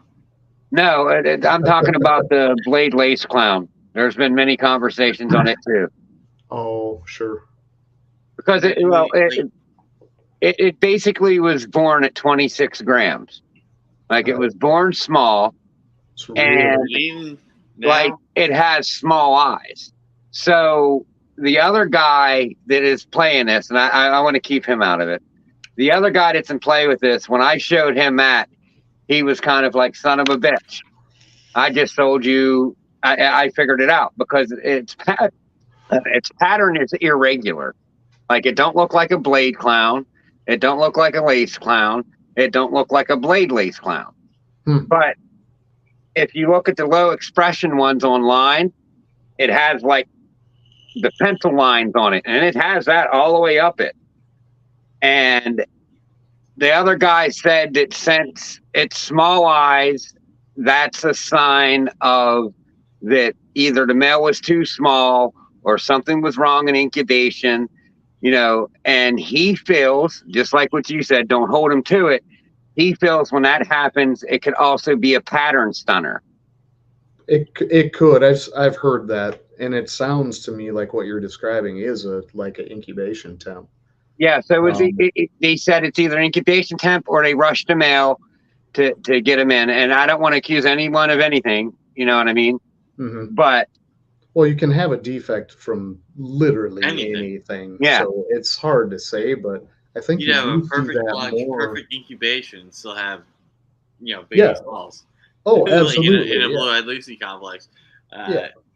I certainly wouldn't say 100% that's the case. I just think as a predominant result, I think that's where you're going to see that most is like temps got a little warm for like a week. I think it's probable.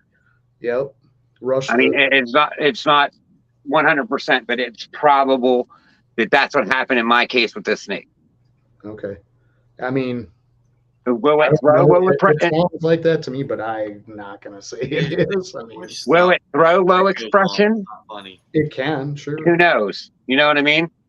Will it throw a regular expression? Will it be a bomb ass, line of lace? I'll see when I get the snakes out, if I do it right, I mean, in my temps are off. Opinion, incubation spikes or whatever is not going to affect your pattern. Ooh, I think if it's a period, it will.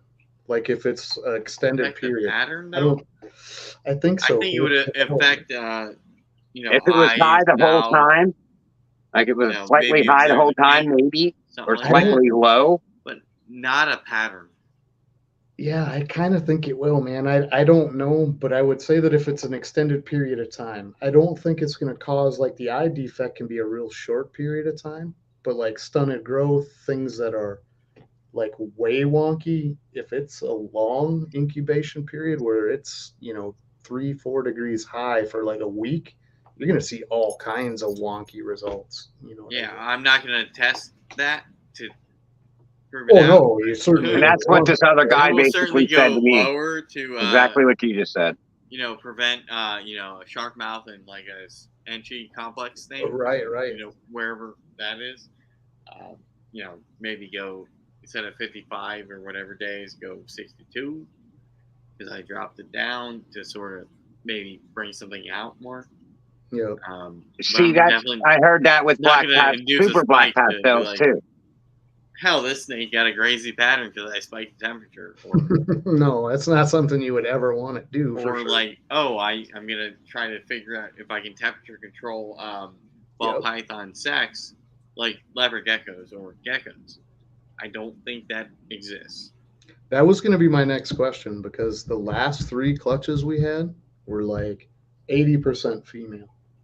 And I can't for the life of me figure out why. Because the prior clutches, all the exact same incubator, No, I mean they're all different pairings, but like the When stats did you are hatch these? crazy.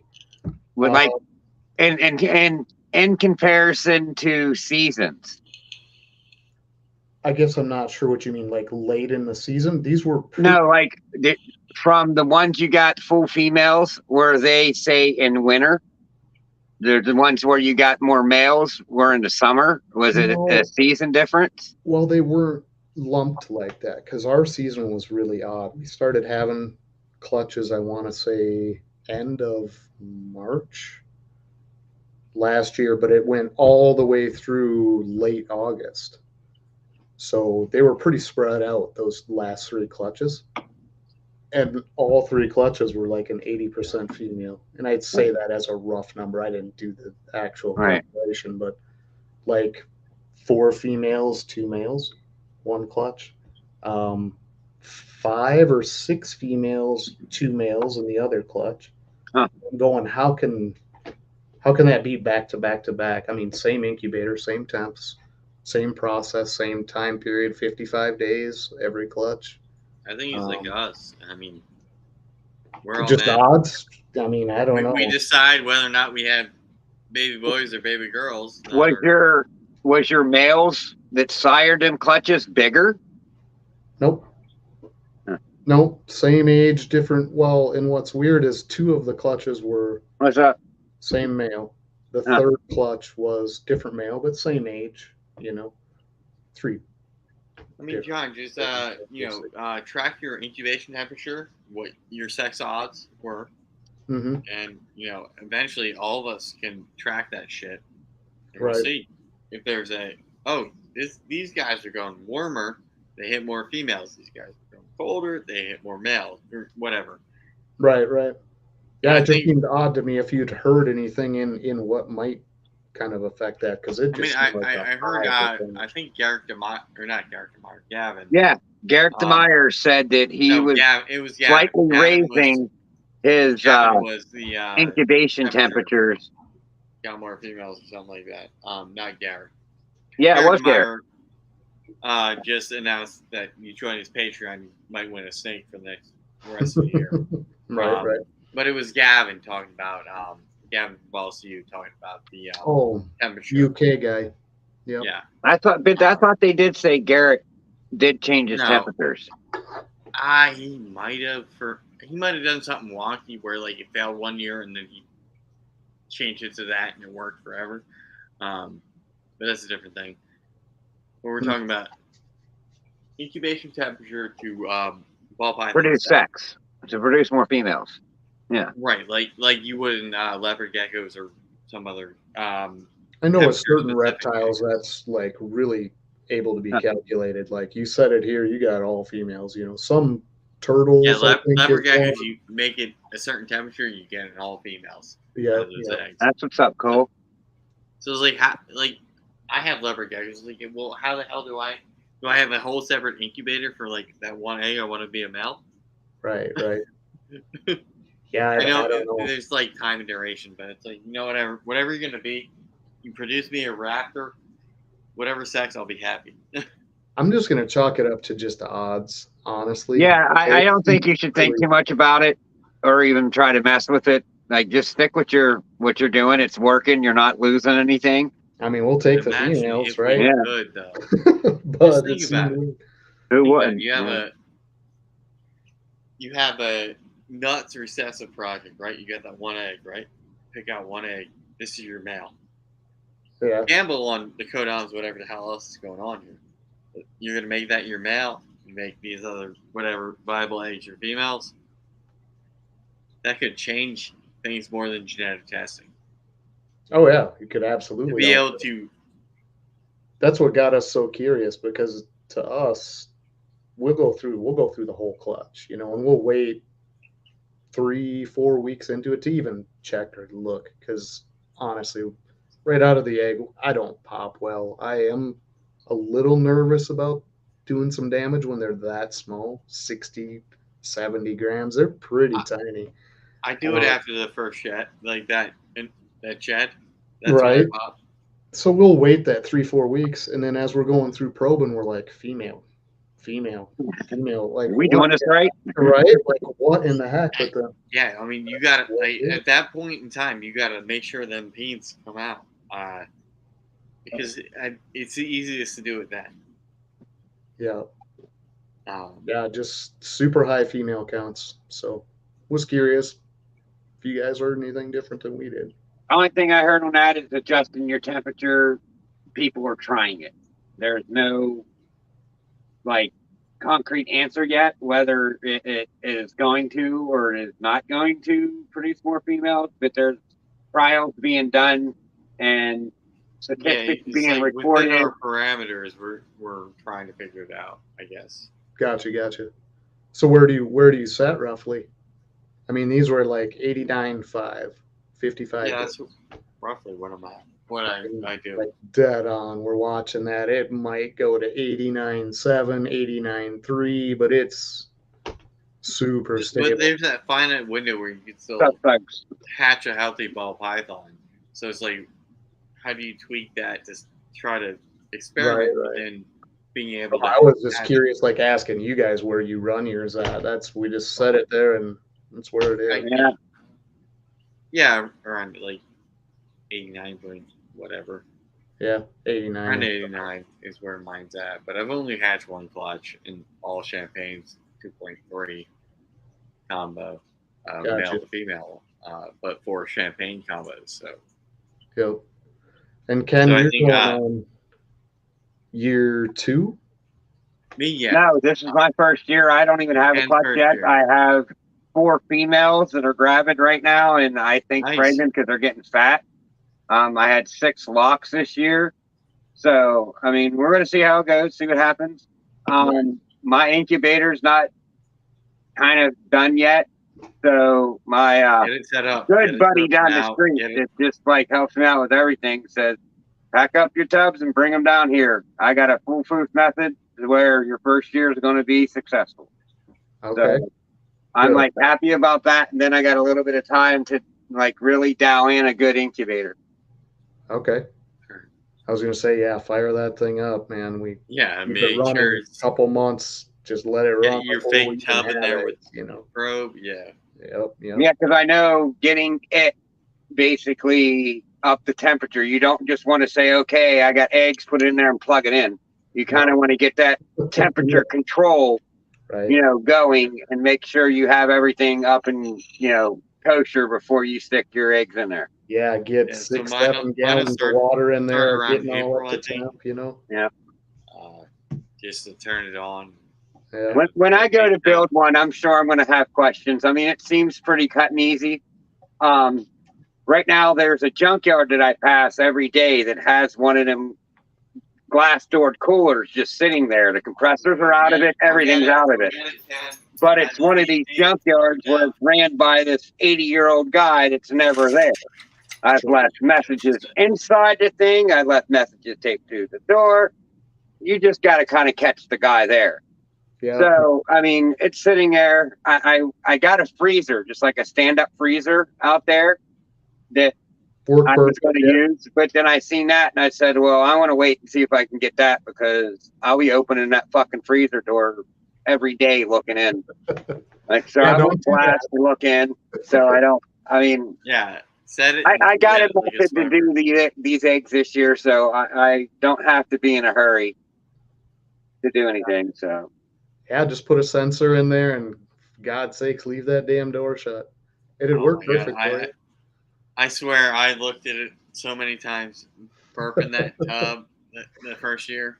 Yeah. Oh my God. What do you think about the cooler incubators? See Yes. a lot of people use them. I mean, I You don't. gotta- I you gotta- haven't, but A Yeti or like an igloo you're not using? Yeah, definitely. You Well, can set it up with the blowers that they have for like salt water yeah. and the thermometer or the hell is it called? there's been one bigger breeder You can set that it like I've noticed that does this, Reach Out YouTube Reptiles. stuff that uses Out cooler Reptiles. breeders or cooler incubators. And I'm not going to throw anyone out there, but man, that guy seems like he has a lot of loss, Oh, and I think it's from like that style of Darren incubator. Arnold doesn't. He does them same way.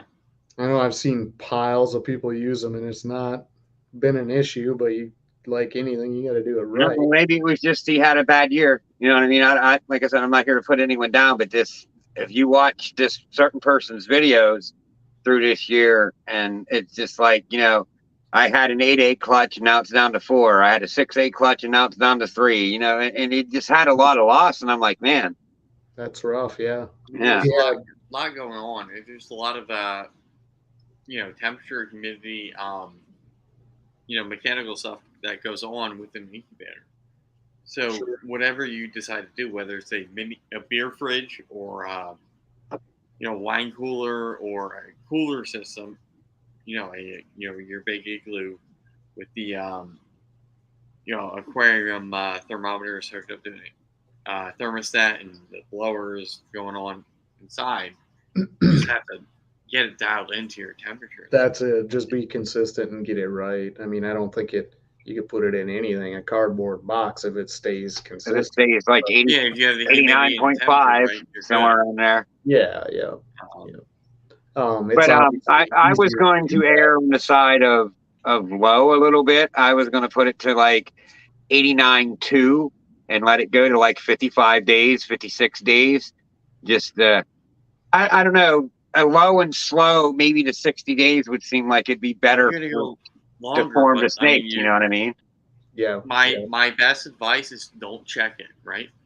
No, I that's why I want the glass one, because I know my ass, if I have that one without glass on it, I'm going to be fucking taking that door off and fucking cutting a hole in it and fucking sealing it with plexiglass or something. Like, I'm not going to be able, It's going to happen. The beer fridge thing with a head hole in it. So I got to get that out. I got to get that other cooler, like, to satisfy myself, because I know I'm not going to be able to wait 55 days without opening that damn thing. Just don't. And don't use it like a hovabator that you would for like chicken eggs or something like that. No. Now, is there like a footprint to how much like heat tape you use for surface area? Because I was just going to buy, because the freezer or the cooler, it'll both work. The cooler's like, it depends on the size of the enclosure that you have everything in, right? yeah, So you want heat, but you also want airflow, yeah. right? So you could have heat tape backside sides, but you want fans blowing that, circulating that air. So if you're doing the custom built thing. Yeah. So my brother's in 3M. He's an engineer over there at 3M, but he actually stressed over and over again as I was putting together the beverage cooler. He's like, Right. Get the biggest, widest heat tape you can get, because what happens is that surface doesn't have to put out as much high heat. That whole surface is going to put out much less lower even heat to heat the whole area. If you get a little skinny strip, it's got to get a lot hotter to bring the temp up. So I have the You're going to have a hot point right here in the middle. Exactly, and that's got to raise up a lot hotter to do the same surface area. So he's like, go with 12. If you can get 14 or 16 wide, you get 21. Where I order from, I can get 21. Exactly. The bigger that surface, the more. But I just figured I was going to cover the whole back wall. If it's like 2 12s, I could fit 2 12s in there. I'm going to fit 2 12s. I wouldn't get crazy with that, because like if you started up early, I mean, there's you get it all heated up. Yeah, once it's closed and sealed, it takes hardly nothing. I mean, ours kicks on every 3-4 minutes. I mean, it doesn't change much at all in there. Yeah. So I mean, for me, I have a little mini fridge with the 12-inch. Yep. Exactly. I have Beverage cooler fans. with the 12. Yep. So I built my own rack system. I have the dummy tub where I get the temps of the incubator. You just said it. But you said you made a dummy tub. And when I built my rack system, on the bottom, I made a dummy tub. It's going to be the coldest. So that's where the probe is, inside that tub, sitting over the heat tape. and it's set at like 89 degrees because these ones up here get to like 96, 97. So, I had to adjust it down below, but I still get pretty close to 90 degree temperatures everywhere. But I got a dummy tub. If I would put it in the middle, I think I'd be perfect. So is there good circulation going on in there? Well, you're- yeah. Okay. I got fresh air, like one of them, what are they called? HEPA filters, a fresh air circulator in that room. And but Okay. you have to make sure there's circulation, even in your rack system, right? Because if you have, like, let's say you have a 9-high rack, heat tape running down through everything, there's going to be portions that are not going to be the same temperature-wise due to electrical whatever fluctuations. You have the input up top. That bottom tub is not going to be the same as the one in the middle as the one at the top. Right. So that's why I like to. I broke mine into like 3. I was just gonna say, we split our racks up, go about halfway, and put another sensor in you're there. You're gonna lose Put that it on different controllers. Yeah. I mean, it all comes back to the same thing for me. But again, it's having that knowledge of wiring. My phone's freaking out. But you want to make sure that, like, it tried to flip, and it's in a pot. Like I flipped it, and it's in a freaking tripod. You want to make sure your heat is dispersed evenly throughout your heat tape, wherever you're at. I mean, an incubator with that, like, say you got like 3 foot of a 12-inch heat tape, you want to know where your hot spots are and that sort of thing, so you can adjust where you're at. They're never even. I mean, if you take a temp gun and you start shooting that heat tape, you're going to find all kinds of temperatures, 6 degrees different all over that heat tape. Yep. And like I said earlier, I know that live for me, take that heat tape, put it in a cup of ice water. That's where you're going to know how that heat gun reads, right? So in a cup of ice water, read 32, always. Whatever it reads off of 32, that's how it tells. Yep. If you're not spending $1,000 on them, nuts. Well, we ended up doing was taking a black surface to test all of the heat guns. You grab a nice matte black surface. You get that surface to a known temperature with whatever you've got to get that to that temp. And you take 2 or 3 guns and you just gun all over that surface because it's pretty variable. And I've seen actually one of our friends just south of us here in Hudson had a bad gun, like 4 degrees off. And like, my snake won't eat. My snake will, it can't digest at 84 degrees. That's the hottest it's ever getting in there. It's not going to eat when it's not going to feel good about eating. You need to get that back in. Definitely, back you want up to know to what you have is effective. Yeah, right? As far as measuring. Now, like a lot of my tubs run, like the higher end of my tubs, I can get them down like to 91, 92. Would that be a problem? Now, that's only on their hot spot. If they do got a cold spot to run to. I was going to say, I mean, I'd say it's a little bit hotter than I run. Well, definitely not males. Out of parameters. Like females, that's probably okay. Males, I heard it could dry their jizz out. Yeah. Don't put the males in there. That could be bad. I'll put them lower. Well, they are lower already because at the same time, I put them down in the 90-degree ones. The ones that are 90 degrees, they're lower in the rack. Proper temp gun makes sense because your temperature on your thermostat might be a lot higher than the temperature in your tub. So you have to for sure calibrate. It's just double and triple check everything, and it's crazy. All the time. I mean, I don't know how many times a day I check that thermostat.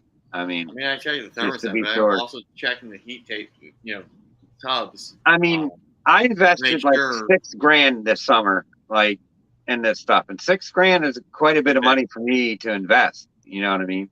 And I went cheap on a lot of things. I mean, I got a decent thermostat, a decent digital thermostat, but like the racks I built, so now no, racks that you built, if you have nice heat tape, like proper I went heat and bought tape, the Flex Watt heat tape. I knew that for sure. Like I was sold that. then Well, make sure what's up, bud? your temp gun is on point. I got a DeWalt temp And gun, so it's at least a better one. but make sure it's still, a cup of ice water, 32. Yeah. They could still be calibrated really funky, even the nicest ones, Okay. So See, I didn't think about that. If you can't calibrate it, then you'll know what it reads. If you can calibrate it, then you can actually calibrate it, right? Yep. Yeah. I mean, if it's reading, like you're saying, Kent, if it's 34 on your ice, just, it's 2 degrees warm. It's always going to be 2 degrees warm, but. Right, because they are like plus or minus whatever they say on the thing. Yep. So you want to actually know what that plus or minus is in reality. That's from a food safety standpoint. Yeah. I had the certification that expired like a week ago, but right. I still had it for 5 years. So the other thing we found, or at least super reasonable in our mind, for the peace of mind and the ability to constantly monitor that, are those little GoV sensors. GoV or sensor push. Yeah, it's like $37. You get GoV 3 is sensors. cheaper than sensor push. You just start put them in the back of the tub, put it right over the hot spot where your female or male is laying all the time. Put it right over your tape, and just leave it in the tub, because you can read it on your phone. I mean, cover it with your cocoa chips, whatever you're using for bedding. Put it right down against the plastic and just leave it in there. It shocked us how variable tub to tub we were getting for temps in that rack. See, that's what I'm thinking, that I'm getting variable temperatures for racks. Yeah. And that's what we're saying about, rack. I mean, if you're building your own, you want to limit how much or the length of the flex watt, right? Well, I cut it in 2. I made sure it was no more than 15 feet that I was using at a time. Yep. I did some research. I just didn't say I'm going to build a snake rack. You know what I mean? Plus, I'm good. I mean, I built shit all my life, so I know how to build shit. 5 foot of a flex watt, and think it's going to be all the same temperature. Well, and you see people, they'll do the S pattern through the rack, right? So you end up with like 18 feet, but like just daisy chain off one side, just run. Well, see, that's what 2 foot. That's where I messed up. Yeah, that's where I messed up, because I weaved it. Yep. And I said I should have just chained it all the way down on one side. Yeah. Did a little bit more work. Yeah. And it is a little more work. You're right. I mean, to daisy chain all those connections, but not that bad. The S curve isn't bad. Right? Just don't go 24 feet. You know what I mean? People like literally go 16 shelves. I'm going. No, I see. I knew that I had to cut it off in the middle. You know what I mean? But I mean, Okay, they're wire it like that, right? The 16 shelves, and then have it just be like the connection on the top. Like, right? Like what? No. I mean, that's not gonna work. It's gonna be hotter in the top 3 whatever tubs. Right. Down below, you probably ain't got no signal. Exactly. Yeah. So daisy chain that stuff. If you are building your own, get a little 2 foot wide chunk for each shelf, not a big ribbon, but it'll be a lot more. I think I might break it down this summer and change it. Like 2 feet, and then piggyback it to this one, 2 feet, piggyback it. But do you know you have? What I did was I have I have it weaved like this for 5 shelves, and then weave like that for 5 shelves, and then I have a top one, a space built in the top for hatchling racks. I could fit 4 tubs up there to feed off the tape that's up there. Okay, but 4 to 6 foot tubs. What's that? Are your temps irregular? Are they all? They're a little lower on the bottom one. Well, that's pretty common though. I mean, it's probably. kind of brought it up by insulating the outside. Right. Okay. I was going to say that's pretty common. I mean, I wouldn't worry about what you did unless your temps are all over the place. You know what I No, mean? they're not really all over the place. It's just the difference of between like 1 to 2 degrees from top to bottom. Nah, that's going to be normal. Yeah, that's fine. So like what I did, like I have 3 stack, 3, 3, 3 for 9, and each rack has its own thing, and they all come to a plug, go into a proper receptacle, into the thermostat. Yep. Just because I know they're all going to be different, but I can put the thermostat probe on one of them because they're all the same wiring wise into the same sort of conduit into the thermostat. Did you know about that, Ken? Leopard geckos eat their sheds. Yeah. They do. Most geckos and frogs do. I've never had a gecko or anything like that. We used to own frogs, but them things are vicious. Yeah, they do, and we They have are counseling vicious. for them. Yeah. I mean, you have terrestrial geckos. You have to have, like leopard geckos. You need a little like salt lick of calcium for them. Yeah. They're Don't good. you like dose their feed and stuff? Don't you actually dip them in mineral? Some of those geckos? For some of the other lizards, yeah, we have to. Yeah. It's weird, right? I don't keep anything like that. I mean, I've just seen or heard, but It's like, oh, douse the lettuce. What are they eating in the wild where they're getting this? Like, we're feeding them the Right. same freaking thing. just a Right. grubby ass bug that come up out of the swamp bottom covered with Yeah, mud. right. and- I mean, it's weird.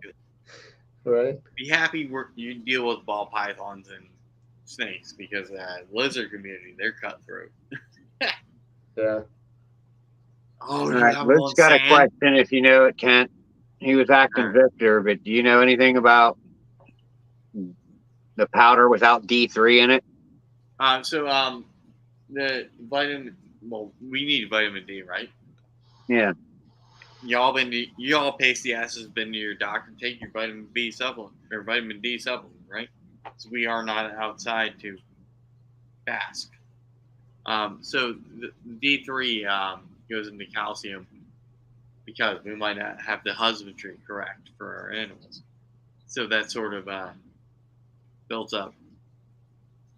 Like we take vitamin D supplements, All right. I guess, if I'm making sense.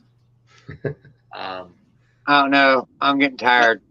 I don't think it should be extra. The glasses. Right? Like these things It's live in the late. wild. If you have the right 1 feeding o'clock here.